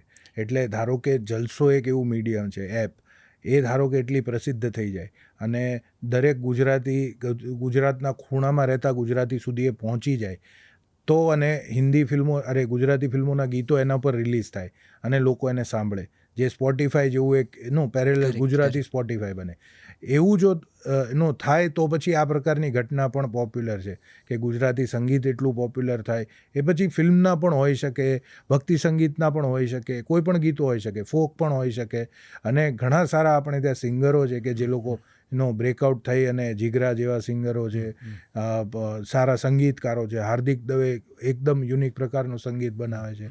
ફોકમાં લેજન્ડ્સ છે, ઘણા નવા ઉગતા અપકમિંગ કમ્પોઝર્સ છે, સિંગર્સ છે અને સોંગ રાઇટર્સ છે. ભાર્ગવ ને કેદારના ગીતો ખૂબ સુંદર હોય છે. એમણે જે સૈયર મોરીરેમાં ગીતો બનાવ્યા છે, સમુંદરમાં ગીતો બનાવ્યા. એટલે એ પ્રકારના ઘણા આપણે ત્યાં ક્રિએટર્સ છે જે એ પ્રકારનું કામ કરી શકે એમ છે અને કદાચ એ લોકોએ કર્યું પણ છે. પણ એ જો ગીતો દરેક લોકો સુધી પહોંચ્યા હોત, એવું કોઈ આપણી પાસે મીડિયમ હોત તો એની સફળતા 10 ગણી થઈ જાય. એબ્સોલ્યુટલી. અમે પૂરતી કોશિશ કરીએ છીએ કે જલસો લોકો સુધી અનેક રીતે અને એકદમ આમ જડબે સલાખ પહોંચી જાય. પણ હા, ક્યાંક અમારી મર્યાદા હશે, ક્યાંક પહોંચી નથી શકાતું. અમે થોડી વધારે મહેનત ચોક્કસથી કરીશું. નહીં, એટલે મહેનતનો સવાલ નથી, પણ હું એ જ કહું છું કે એ ગ્રોથ તમારા પણ એવા એક બે બ્રેક થ્રુ વસ્તુઓ આવશે કે કદાચ પોડકાસ્ટ હશે અથવા તો કદાચ કોઈ કલાકારનું ગીત હશે, કદાચ કોઈ ફોક કલાકારનું ગીત હશે અને એ તમારા સબસ્ક્રાઈબર બેઝ મોટો લઈ આવશે અને પછી એમના થ્રુ એનો આ ગીતો ત્યાં પહોંચશે. એ બધી વસ્તુઓ શક્ય છે. એક દોર સુગમ સંગીતનો હતો, એક શહેરી. મારે 2 પ્રશ્નો પૂછવા છે સંગીતની વાત નીકળી છે ત્યારે. એક કે એક સુગમ સંગીતની અદ્ભુત, આપણે ત્યાં કાવ્ય સંગીત જેને કહીએ છીએ એની અદ્ભુત પરંપરા રહીને કેવા સુંદર સુંદર ગીતો. આજે પણ જે ગુજરાતી સંગીતની સભાઓમાં જે પેલા 20 ગીતો ગવાય છે એમાંના મોટાભાગના ક્યાંક ને ક્યાંક સુગમ સંગીતના અથવા તો સુગમ સંગીત થકી ફિલ્મોમાં આવેલા કે ફિલ્મ થકી પોપ્યુલર થયેલા એ 20 ગીતો છે. પણ અદ્ભુત કવિતા, અદ્ભુત સંગીત, અદ્ભુત સ્વરાંકનો હોવા છતાં આજની પેઢી એની સાથે કોઈ કનેક્ટ નથી મહેસૂસ કરતી કે એમના સુધી એ પહોંચ્યા જ નથી. અને હવે બધા જ સંગીતકારોને, સ્વરકારોને કે સિંગર્સને વસવસો થાય છે કે આપણે ક્યાંક હજી સુધી ચૂકી ગયા છે. સુગમ સંગીતનો તમારો કોઈ અનુભવ ખરો? તમને એવું લાગે છે? સુગમ સંગીત સાથે મોટો થયો છું. મારી આજુબાજુ ખૂબ સુગમ સંગીત રહેલું છે અને કોલેજ લેવલે અમારે તો એની સ્પર્ધાઓ પણ હતી. એટલે મેં ખૂબ સાંભળ્યું છે. હું ઘણા બધા સુગમ સંગીત પ્રેક્ટિસ કરનારાઓ અને ગાનારાઓ સાથે રહ્યો છું.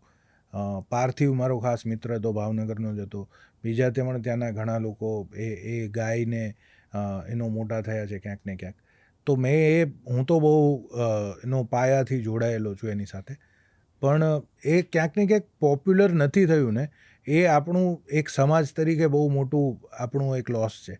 કારણ કે એક ગુજરાતી પ્રજા તરીકે જો તમારી જે ક્રીમ જેને કહેવાય, જે સૌથી સારી તમારી કવિતાઓ છે, જે તમારા સૌથી સારા કમ્પોઝિશન્સ છે, એને જો તમે યુવા વર્ગ સુધી ન પહોંચાડી શકો તો એક સામાજિક રીતે કલ્ચરલી આપણું ફેલિયર છે. અને એ ક્યાંક પહોંચ્યું નથી. એમાં ઘણા બધા કારણો, અગેન આ પ્લેટફોર્મનું કારણ એક જવાબદાર છે. બીજું કે એ સુગમ સંગીતનું શાસ્ત્રીય સંગીતના ઇન્ફ્લુઅન્સમાં હોવું અને એ પ્રકારે જ પ્રેઝન્ટ કરવું, બરાબર. કે આજે એક માણસ સ્ટેજ પર 50 પેલા સાથે ડાન્સર સાથે જે વસ્તુ રજૂ કરે છે એનું જે પબ્લિક રિસ્પોન્સ છે, બરાબર, એ વધારે છે. અને 10 માણસોનું વૃંદ બેસીને કશું રજૂ કરે છે, એ કદાચ યુથને એટલું કનેક્ટ નથી થતું, બરાબર. પણ મારું એવું માનવું છે કે જો સાચી રીતે એને પેકેજિંગ કરીને પ્રેઝન્ટ કરવામાં આવે તો આજે પણ એ એટલું અફેક્ટિવ થઈ શકે છે. કારણ કે એમાં એ વાત છે, એ કવિતામાં એ વાત છે અને એ ગીતોમાં એ વાત છે કે જો લોકો સુધી પહોંચે તો ખરેખર it can work wonders. Because એ કવિતા સારી હોય ને તો મોસ્ટલી એ વસ્તુ વર્ક કરે જ છે. મોસ્ટલી એ ગીત વર્ક કરે જ છે. કે તું અને હું બે સામા કિનારાને વચ્ચે આવે તું તે શું, કે પછી આપણે એ પ્રકારના કે એક છોકરાએ સિટીનો હિંચકો બનાવીને છોકરીને કીધું લે ચૂલ. આ બધા એટલા મજેદાર ગીતો છે ને, એમાં મસ્તી છે, એમાં એક પહેલા પ્રેમની વાત છે અથવા તો પ્રેમની વાત છે અથવા તો બીજી કોઈ વાત છે. અને એ વસ્તુ જ્યારે લોકો સુધી પહોંચે સારા પેકેજિંગ સાથે તો વર્ક કરે જ. એટલે એ ક્યાંક ને ક્યાંક પહોંચાડવા વાળાઓમાં એક પેલું રહી ગયું છે કે એ લોકો એટલા સફળ નથી નીવડ્યા કે પહોંચાડી શકે. એક એનો જ બીજો જે સવાલ હતો એ જે હું સિનેમાને પણ સાંકળીને જેમાં પૂછવા માંગુ કે આપણે ત્યાં ભવ્ય પરંપરા લોકસંગીતની, લોક સાહિત્યની રહી છે, લોકકથાઓની રહી છે. આપણો મોટાભાગનો વર્ગ ગુજરાતી પ્રજાનો કે એ લોકકથાઓ સાથે પોતાને બહુ જ અદ્ભુત રીતે સાંકળે છે. હવે આ એક બાજુ આપણી ખૂબી છે, ક્યાંક એ ખામી એ છે કે એ ક્યાંક આપણી પર બાકીની વાર્તાઓ પર એટલી બધું હાવી થઈ ગઈ છે, કદાચ આપણા સંગીત પર પણ એ લોકસંગીતની એટલી બધી અસર છે કે એનાથી પરે જઈને, એનાથી થોડુંક આગળ જઈને આપણે બીજું કશું સાંભળી નથી શકતા, જોઈ નથી શકતા, સ્વીકારી નથી શકતા. આવું કંઈ તમને શું લાગે છે? તમે શું માનો છો? નહીં, મારું એવું માનવું છે કે ફોક છે ને એ એકચ્યુઅલી એ સૌથી એનો જેને કહેવાય ને કે શીરાની જેમ ગળે ઉતરી જાય એ પ્રકારનું સંગીત છે, એ પ્રકારની પોએટ્રી છે જે લોકો સાથે જોડાયેલી જ છે, બરાબર. અને એનો જે પ્રતિસાદ છે ને એ હંમેશા મોટા પાયે રહેવાનો છે, બરાબર. અને એને હંમેશા વધારે લોકો ઉમળકાથી એનું આવકાર કરવાના છે, રાધર દેન નવી વસ્તુઓ જે એવી રીતે ક્રિએટ થાય કે નવા ગરબાઓ અમે બનાવીએ કે નવા પ્રકારના ભજનો બનાવો તમે, તો એના કરતાં જે ફોક પેલા છે એને હંમેશા એનું રેકગ્નિશન વધારે છે. પણ એવું નથી કે એમાં આપણે બંધાઈ ગયા છીએ, એ આપણી તાકાત છે. એટલે જો આપણે એને યુઝ કરીશું, બરાબર, એને એન્જિન બનાવી અને બાકીના ડબ્બાઓ પાછળ જોડીશું તો કદાચ આપણી પાસે વધારે ચાન્સીસ છે કે આપણું મ્યુઝિક વર્લ્ડ ઓવર બ્રેકઆઉટ થાય. કારણ કે એમાં પણ એ તાકાત છે. આપણે જોયું જ છે ટાઈમ એન્ડ અગેન કે જ્યારે પણ કે બોલિવૂડની ફિલ્મોમાં કોઈ ગરબો, અમારું છોગાળા તારા છે એ ફિલ્મ મેં લખેલી, તો એ પ્રકારનું કોઈ ગીત આવે કે પેલા આવે, ડાકલા આવે, તો એ વર્લ્ડ ઓવર લોકોને અપીલ કરે એ પ્રકારનું સંગીત છે, એ પ્રકારના એમાં શબ્દો છે અને એની એક યુનિવર્સાલિટી છે એમાં. પણ એ જ છે કે એને સારું પેકેજિંગ, સાચું પેકેજિંગ કરી અને ગુજરાતીઓ સામે અને ગુજરાતીઓની બહાર દુનિયા સામે, બરાબર. મેં હજારો લોકો હું એવાને મળ્યો છું જેમણે ગોતીલો ગીત સાંભળ્યું હોય, એમને એમાં શબ્દ ન સમજાતો હોય, ખલાસી શું છે એમને ખબર ન હોય, બરાબર. સૌમ્યભાઈના આટલા સુંદર શબ્દો પણ એ લોકોને કંઈ ન ખબર પડતી હોય પણ ગીત એ લોકો એન્જોય કરતા હોય. તો એ પાવર છે આપણા ફોકમાં, બરાબર. અને એ રેપને પણ પાડી દે એવું જે છંદમાં પેલા સકપકાક્યું કે સપાક્યું શું નામ છે બરાબર, એ આદિત્ય, હા, એ આદિત્ય ગાય છે, તો એ દુનિયા આખી એને એપ્રિશિએટ કરે છે. એનું સૌથી મોટો નમૂનો છે, બરાબર. કે આજે આદિત્યના પણ કોન્સર્ટ થશે મેડિસન સ્ક્વેર ગાર્ડનમાં, એમાં એ મોરગની થનગાટ કરે ગાશે, બરાબર, કે પછી અષાઢ ઉજારમ મેઘ મલારમ ગાશે, કે પછી આ પ્રકારના ગીતો ગાશે જે આપણા ફોકના ગીતો છે, બરાબર. તો એ તમને દેખાડે છે કે એ સંગીતમાં એટલી તાકાત છે. એને તમારે ખાલી એને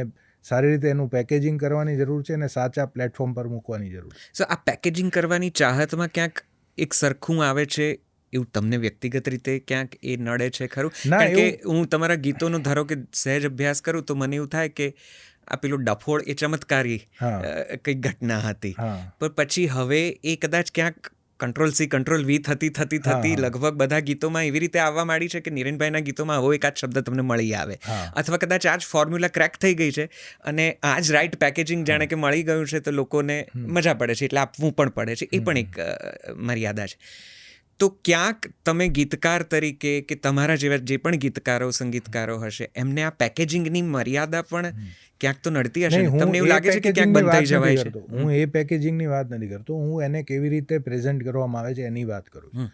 કે ધારો કે ફોક જે છે એને તમારું જે આઈડિયલ રિપ્રેઝન્ટેશન તમે જુઓ તો જે કોક સ્ટુડિયોમાં છે, બરોબર, ખાસ કરીને પાકિસ્તાનનું કોક સ્ટુડિયો જેણે એ વસ્તુ પોપ્યુલર કરી છે, તો એમાં એ લોકો અફઘાની સિંગર્સ લાવે છે, એમાં બલુચિસ્તાનના સિંગર્સ આવે છે, એમાં આ જે ગઢવી ગ્રુપ છે એ કરીને હમણાં બ્લોકબસ્ટર કરીને એમનું એક ગીત ચાલે છે, બરોબર, તો એ ઘડો વગાડતી મહિલાઓ છે, રાઈટ, બરોબર, કારણ કે ગઢવી એ ઘડો છે અને એ ઘડો વગાડતી મહિલાઓનું ગીત એની સાથે પાકિસ્તાનનો મોસ્ટ ફેમસ રેપર ફારિશ શાફી એ ગાય છે અને આ લોકો જે રીતના એને પેકેજ કરે છે એક અર્બન ટાઈપના મ્યુઝિક સાથે, વર્લ્ડ મ્યુઝિક સાથે, કે ટ્રાન્સ છે કે એનો ટેકનો છે, રોક છે, એ બધી વસ્તુ સાથે લોકો ફોકને ભેગું કરીને એને પીરસે છે વર્લ્ડ ઓવર, અને એનો વિડીયોઝ જે બનાવે છે એ સ્ટનિંગ એને બનાવે છે એવી રીતે કે વન શોટમાં આખો વિડીયો હોય અથવા તો ખૂબ સુંદર પ્રોડક્શન ડિઝાઇન હોય, બરોબર. પસુરી તમે જુઓ તો એ પ્રકારની જે વસ્તુઓ છે ને એ સાચું પેકેજિંગ છે, બરોબર. જો આપણું ફોક એવી રીતે જે ગોતિલોમાં તમે જુઓ છો એવી રીતે પ્રેઝન્ટ કરવામાં આવ્યું છે ને એટલે લોકો સુધી પહોંચ્યું છે, એપ્રિશિએટ થયું, એટલે એ પેકેજિંગનું વાત કરું. તમે જો કહો છો એ તો ક્રાફ્ટની વાત છે, રાઈટ, બરોબર, કે હું all artist they try to repeat themselves, કે આ ચાલ્યું છે તો થોડુંક આવું હું આવો થોડોક ટચ રાખું કે થોડુંક આવું કરું, એની હું વાત નથી કરતો, હું આની વાત કરું છું કે આ ટાઈપનું જે રિપ્રેઝન્ટેશન છે ને એ જો આપણા મ્યુઝિકનું દરેક પ્રકારના આપણા સંગીતનું થવા માંડે, સુગમ કે ફોક કે ભક્તિ સંગીત કે લોકગીતો, તો એ વર્લ્ડ ઓવરમાં ફેમસ થશે એવું મને લાગે છે. પેલી ક્રાફ્ટની વાત ધારો કે કરીએ, તમને સીમિત થયાનું મહેસૂસ થાય છે ક્યારેક કે આ સરખું મારે હવે બધા માંગે છે કે એટલે માટે હું પછી કામ ઓછું કરી દઉં છું, ગીતો લખવાનું ઓછું કરી દઉં છું, કારણ કે પટકથા લેખક છું, મારા ગીતો આવે છે પટકથામાંથી,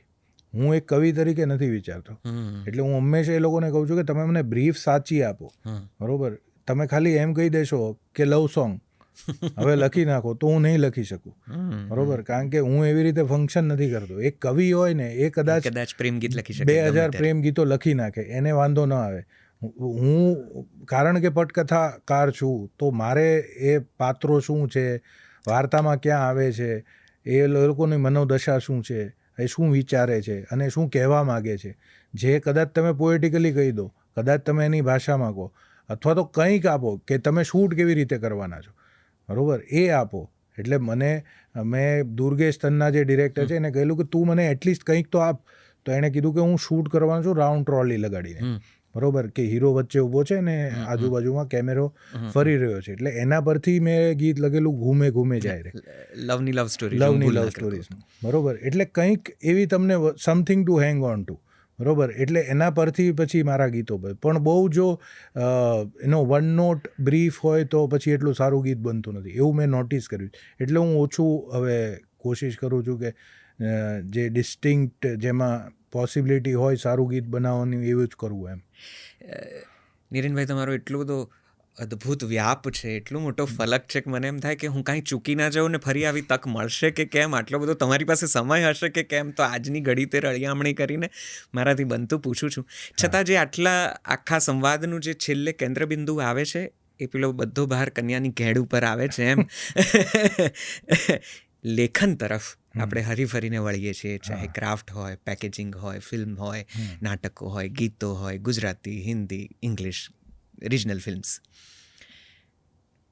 તમારી લેખનની પ્રક્રિયાને જરા આપણે ઝીણવટથી પરતો એની ખોલવી હોય તો એમાંથી શું નીકળે, તમે શું સજેસ્ટ કરો જેને લેખન કાર્ય તરફ આગળ વધવું છે, કઈ રીતે લેખન થોડું વધારે ઝીણવટપૂર્વકનું, થોડું વધારે પ્રભાવક બનાવી શકાય, એના વિશે થોડી વાત કરો. લેખનમાં સૌથી પહેલી વસ્તુ તો હું લોકોને એ જ કહેતો હોઉં છું કે શોર્ટકટ્સ તો છે નહીં આમાં, બરોબર. બીજું, આમાં કોઈ ગ્લેમર નથી, એટલે જો તમને એ વસ્તુઓ એટ્રેક્ટ કરતી હોય, કે તમને આકર્ષણ હોય, તમે ફેમસ થઈ જાઓ, તમને આકર્ષણ હોય તમે હોટશોટ થઈ જાઓ, તો એ બધું આનાથી નથી થતું, બરાબર. આમાં તમારે તો જ પડવું જો તમને એ પ્રોસેસની મજા આવતી હોય, બરાબર. એ પહેલી વસ્તુ. બીજું કે જો તમારે લખવું હોય પ્રોફેશનલી કે નોન પ્રોફેશનલી, બરાબર, સૌથી પહેલાં તમારે વાંચવું પડશે, બરાબર. એ તમારું જોયેલું કામમાં નહીં આવે. તમે ભલે 1000 ફિલ્મો જોઈ હોય કે 2000 ફિલ્મો જોઈ હોય, ફિલ્મો તમને ક્યારેય લખવામાં હેલ્પફુલ નહીં થાય. એ તમને હેલ્પફુલ થશે વાંચેલું. કારણ કે the word that is read is inculcated in your subconscious mind, બરાબર. કારણ કે એનું વિઝ્યુઅલ એ વર્ડનું તમારા મગજમાં છે, કે એ કેવી રીતે, ધારો કે અક્ષર એવું લખેલું છે, તો એ અક્ષર તમારા સબકોન્શિયસ માઇન્ડમાં છે, વાંચેલો. તમે અક્ષર સાંભળશો તો એ તમારા સબકોન્શિયસમાં એટલો રહેશે નહીં, ક્યાંક ને ક્યાંક એ નીકળી જશે, બરાબર. અને અક્ષર હું એટલા માટે કહું છું કારણ કે જે લેખન છે એ અંતે તો અક્ષર છે ને. અક્ષર કોને કહીએ છીએ કે જેનો ક્ષય નથી થતો, એ અક્ષર છે, બરાબર. તો એ એવી વસ્તુ છે જે રહેશે, વર્ષોના વર્ષો સુધી રહેશે. આજે આપણે મિર્ઝા ગાલિબ, ઝોક કે મીરની વાત કરીએ છીએ, નરસિંહ મહેતાની વાત કરીએ છીએ, આપણે સંસ્કૃત નાટકોની, ભાસ ભારવીની વાત કરીએ છીએ, ઉપનિષદોની વાત કરીએ છીએ. એ અક્ષર છે, આજ સુધી એનો ક્ષય નથી થયો અને આવતા 2000 વર્ષ સુધી પણ નહીં થાય. એટલે આપણે એવું કશું, એક લેખકની ભૂમિકા શું છે કે તમે એવા અક્ષર, એક વસ્તુ એવી સર્જન કરો કે જે આવી રીતે રહે, બરોબર. પછી ભલે એની સાથે તમારું નામ જોડાય કે ન જોડાય, બરોબર. કોઈને ખબર નથી ઉપનિષદો હવે કોણે લખ્યા છે, બરોબર. વેદો નો પંડિતોએ મળીને લખ્યા છે એવું કહેવાય છે, કોણે લખ્યા છે કોઈને ખબર નથી, બરોબર. અને એટલા માટે જ તમારે જેને કહેવાય આસક્તિ વગર એ સર્જન કરવાનું છે. એ આપણો મેઇન ગીતાનો જે સાર છે કે કર્મણીય વાધિકારસ્થી મા ફલેષુ કદાચન, તમારે એ આસક્તિ વગર એ સર્જન કરવાનું છે. એટલા માટે જ એ તમે વાંચેલું હશે, તમને કામમાં આવશે. એ મારું હંમેશા લોકોને કહેવું છે. પણ એ આજની પેઢીમાં ક્યાંક ને ક્યાંક વાંચવાનું પણ ફેસિનેશન ઓછું થઈ ગયું છે, બરાબર. એટલા માટે એનો મને લાગે છે કે ક્યાંક ને ક્યાંક વાર્તાઓ પણ એટલી નબળી આવી રહી છે. તો કોઈ ઉભરતો લેખક હોય જેને સિનેમા પર્ટિક્યુલરલી રાઇટ કરવું હોય, જે નિરેન ભટ્ટથી અભિભૂત હોય અને એની કક્ષાએ પહોંચવું હોય, તો કદાચ ટૂંકમાં તમારી સ્ટ્રગલ વિશે પણ થોડી વાત કરી દો. એણે શું પગલાં લેવા, શું ધ્યાન રાખવું? હા, એટલે જો સ્ક્રીન રાઇટિંગ છે ને, એ સ્પેસિફિકલી એક ડિસ્ટિંક્ટ આર્ટ છે. તમારે એ સમજવું પડે કે તમે when you are a screen writer, એક તમે પટકથા લેખન કરો છો, પટકથા લેખક છો, તો તમારે એક પ્રોફેશનલ એમાં બનવું પડશે. અને તમારે એવું જ સમજવાનું છે કે જેમ ડૉક્ટર છે અને એ સર્જરી કરે છે, એવી જ રીતે એક લેખક છે અને પટકથા લખે છે, બરાબર. એ કામ એટલું જ પ્રોફેશનલ છે અને એ કામમાં એટલો જ અભ્યાસ લાગે છે કે એક તમે MBBSનો અને પછી MD કરવાનો જેટલો પીરિયડ છે ને, એટલો પીરિયડ તમારે તમારી જાતને આપવો પડશે, બરાબર. અને તમારે એ સઘન એટલો અભ્યાસ કરવો પડશે. ત્યારે જ તમે એ સર્જરી કરી શકશો, બરાબર. ત્યારે જ તમે એ ફિલ્મ લખી શકશો. કારણ કે ફિલ્મ જે છે એ બહુ જ મોંઘું મીડિયમ છે. આજે એક ફિલ્મ બનાવવામાં 10 કરોડ 15 કરોડ, અમારી ફિલ્મો 100 કરોડ 150 કરોડ જેટલી બજેટની હોય છે, બરાબર. હવે તમે જો એક વાર્તા લખો જે ક્યાંય પુરવાર થયેલી ન હોય, કે તમારી વાર્તામાં એ તાકાત છે કે નહીં, તમારી પટકથામાં, કારણ કે પટકથા જ્યારે આવે છે ત્યારે એ મેથેમેટિક્સ છે ને, ગણિત છે, કે આ એક અલગ અલગ પઝલ્સ છે. આ મારે અહીંયા મૂકવું, આ અહીંયા મૂકવું, આને ક્યાં મૂકવું, આ કેટલામી મિનિટે આવવું જોઈએ, આ ફ્લેશબેકમાં બતાવવું, આને રિવીલ કેવી રીતે કરવું, કેમેરાથી આને કેવી રીતે રિવીલ કરવું, આ બધું તમે જ્યારે વિચારો, બરાબર, ત્યારે એક પટકથા બનતી હોય છે. અને એ એમને એમ નથી આવતું. એ તમે જેટલી વાર કરો એટલી વાર જ તમારું ક્રાફ્ટ બેટર થતું જાય ને આવે. એટલે સૌથી પહેલાં સમજવાની વસ્તુ એ છે કે જો એ તમારે શીખવું હોય તો તમારે એ ખંતથી શીખવું પડશે એને. There is no shortcut. There is no shortcut. અને it is not simple plain storytelling. Right. It is a specific medium. એટલે જે હું કહું છું ને, ડૉક્ટરની ઉપમા શું કામ આપું છું, કારણ કે તમને MBBS કર્યા વગર તો કોઈ ઓપરેશન થિયેટરમાં ઘૂસવા નહીં દે ને, સર્જરી કરવા. અને એની પાસે ડૉક્ટરની ડિગ્રી છે પછી જ એને ઘૂસવા દે છે, બરાબર. એટલે એ તમારે તમારી જાતને એટલી કેળવવી પડશે, એટલું લખવું પડશે કે તમે લેવલે પહોંચો કે જ્યારે તમે પ્રોફેશનલી કહી શકો કે હું પટકથા લેખક છું, બરાબર છે, બરાબર. એની પાછળ એટલું રીડિંગ પણ આવે છે, એની પાછળ દરેક વસ્તુ જે એની સાથે જોડાયેલી છે, કે એ રોબર્ટ મેકીની સ્ટોરી કરીને બુક છે, સિડ ફિલ્ડના ઘણા બધા પુસ્તકો છે જે સ્ક્રીન પ્લે રાઇટિંગ પર છે, સ્ક્રીન પ્લેના વર્કશોપ્સ થાય છે, ઘણા બધા પોડકાસ્ટ છે જે જ્હોન ઓગસ્ટ કરીને એક રાઇટર છે, બિગ ફિશનો રાઇટર, ટિમ બર્ટનની ફિલ્મ છે, એણે બીજી ઘણી બધી ફિલ્મ લખી છે, એનો બ્લોગ છે સ્ક્રિપ્ટ નોટ્સ કરીને, એ દુનિયામાં સૌથી વધારે પોપ્યુલર સ્ક્રીન પ્લે રાઇટિંગનો બ્લોગ છે. એટલે એમાં બ્લોગ છે, વિલોગ પણ છે, પોડકાસ્ટ પણ છે.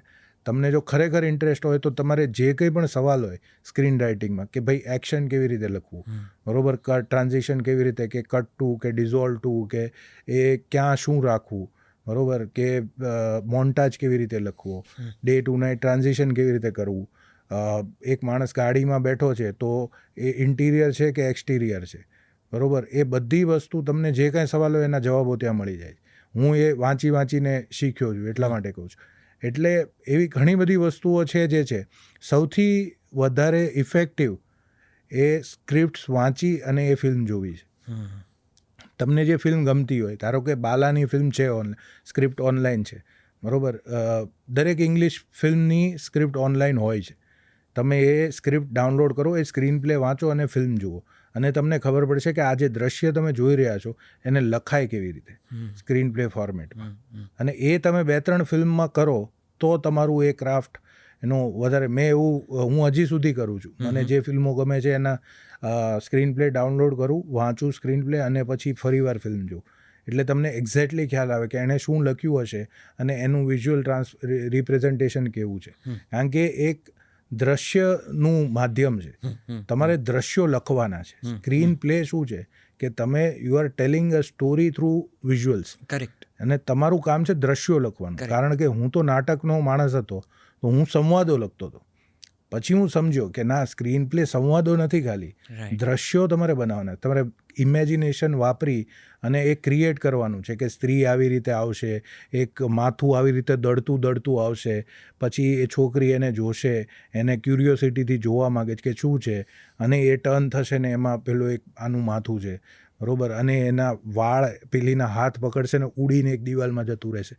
તો આ વિઝ્યુઅલ્સ છે, તે તમે ક્રિએટ કરો છો એઝ અ સ્ક્રીન રાઇટર, બરોબર. આ વિઝ્યુઅલ સ્ટોરી ટેલિંગ છે. એટલે આ બધી વસ્તુઓ તમારે શીખવી પડશે ને, અને આ રસ્તાઓ છે. કરેક્ટ.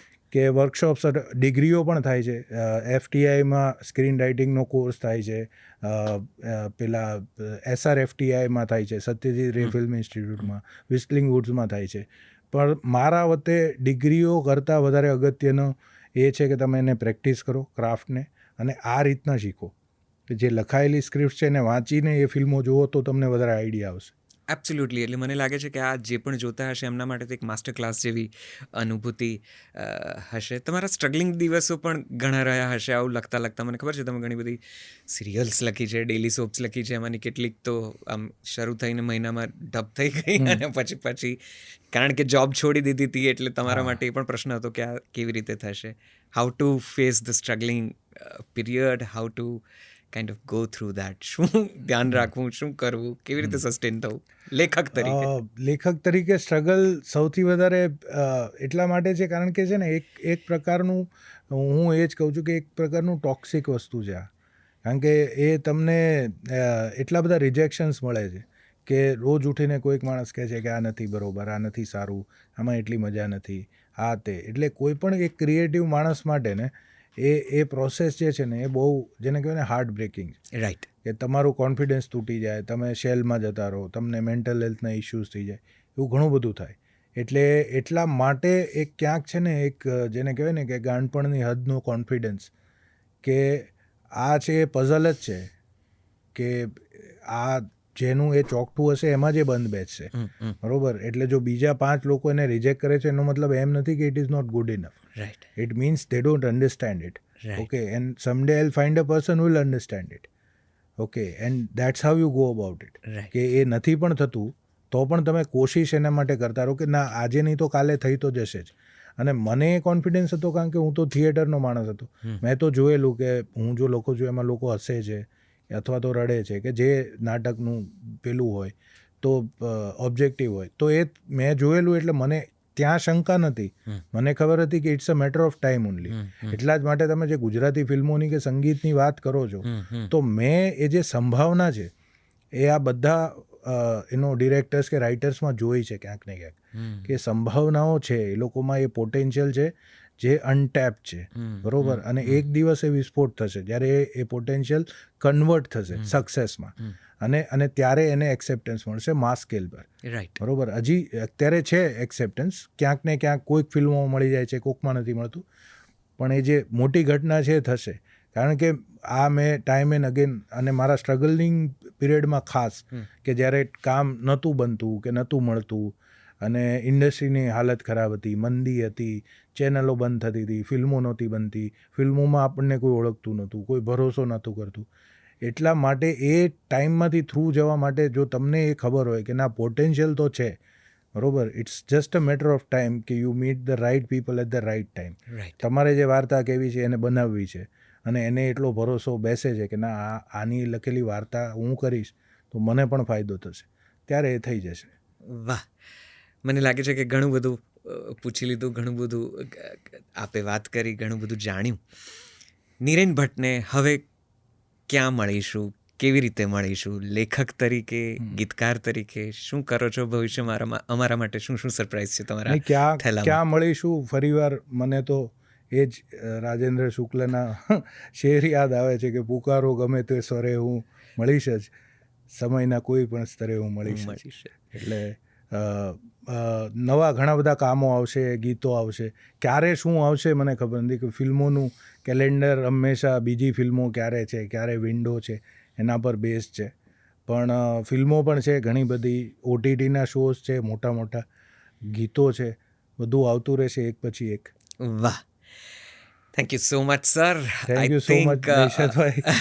નીરેનભાઈ, મને તો હજી એવું છે કે હું હજી ઘણું બધું પૂછું, પણ પછી હવે પોડકાસ્ટના ડ્યુરેશનની કેટલીક મર્યાદા છે, અને મારો કેમેરામેન પણ 2 વાર બેટરી બદલી ચૂક્યો છે. એટલે મને લાગે છે કે આ સંવાદને અહીંયા અત્યારે વિરામ આપીએ, પણ આઈ એમ શ્યોર કે થોડાક સમયમાં આપણે પાછા મળવાનું થશે જ. તમે એટલું બધું અદ્ભુત કામ કરી રહ્યા છો કે અમે નવા પ્રશ્નોની એક આખી શ્રેણી લઈને તમારા સમક્ષ હાજર થઈશું. અત્યારે અમને તમે અહીંયા આવ્યા, અમને ખૂબ ખૂબ ખૂબ આનંદ છે, ખૂબ રાજીપો વ્યક્ત કરું છું. Thank you so much four joining us. Thank you so much. અને મને પણ ખૂબ મજા આવી છે, કારણ કે હિન્દીમાં હું જેટલી વાર જેને પણ મળું છું, ખાલી એ લોકોને એક્ટર્સ વિશે જાણવું હોય છે, કોઈને લેખન પ્રક્રિયામાં રસ નથી હોતો, અને કવિતા અને ગીતો, સંગીત તો બહુ દૂરની વાત છે. એટલે આ બધી વસ્તુઓ વિશે મને વાત કરવા મળી છે, એની જ મને ખુશી છે. Thank you sir, thank you so much. જતાં ખાલી એક જ મારે આપની પાસેથી, કવિતાની વાત કરતાં, ગીતોની વાત કરતાં એવી ચમક તમારી આંખોમાં મને આ ખુરશી પરથી દેખાય છે, અને તમે કવિતાઓ આમ પેલું ધાણી ફૂટે તેમ બોલો છો ખરા, યાદે છે તમને આટલી બધી જૂની. એક તમારી કોઈ મનગમતી કવિતા અથવા તો કોઈ ગઝલ કે કોઈ સરસ મજાની કોઈ પણ ગીત તમને યાદ હોય, જો તમે પ્રસ્તુત કરી શકો તો અમારા માટે એક ચેરી ઓન ધ કેક હશે, if you can.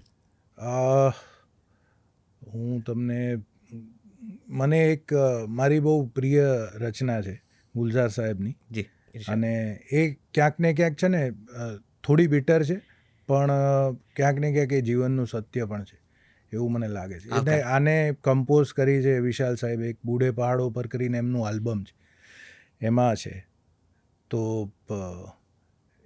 It goes like this કે ઇન બૂઢે પહાડો પર कुछ भी तो नहीं बदला, इन बूढ़े पहाड़ों पर कुछ भी तो नहीं बदला, सदियों से वही बर्फ़ें और उन पे बरसती है हर साल नई बर्फ़ें, इन बूढ़े पहाड़ों पर कुछ भी तो नहीं बदला, कुछ वक्त नहीं गुजरा, नानी ने बताया था, सरसब्ज ढलानों पर बसती थी गडरियों की और भेड़ों के रेवड़ थे, हर रात अंधेरे में उधर एक भेड़िया आता था, एक भेड़ उठाकर ले जाता था रेवड़ से और सुबह को बस उसकी लाश पड़ी मिलती. फिर सारे गडरियों ने मिलकर उस भेड़िए को मार गिराया. उस रात बस्ती में बहुत बड़ा जश्न हुआ और सुबह को 2 और मिली खाले. इन बूढ़े पहाड़ों पर कुछ भी तो नहीं बदला, सदियों से वही बर्फ़ें और उन पे बरसती है हर साल नई बर्फ़ें, इन बूढ़े पहाड़ों पर. વાહ, ક્યા બાત. આ સંવાદને અહીંયા વિરામ આપીએ. Thank you so much. Thank you so much. Thank Thank you you. so બહુ જ મજા પડી. Thank you. ખૂબ ખૂબ આભાર. જલસો પોડકાસ્ટના આ સઘન એપિસોડમાં અત્યારે આટલું જ. નવા એપિસોડમાં બહુ જલ્દીથી મળીશું અને કોઈક સરસ મજાનો સંવાદ ફરીથી કોઈ એક અદ્ભુત વ્યક્તિત્વ સાથે સાધીશું.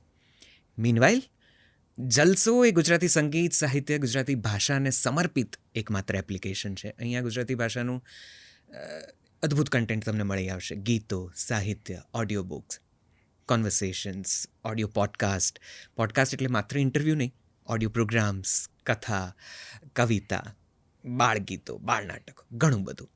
તમે ગુજરાતી ભાષામાં જે પણ કંઈ સાંભળવા માંગો એમાંનું કંઈક તો મારી પાસે હશે જ તમને આપવા માટે.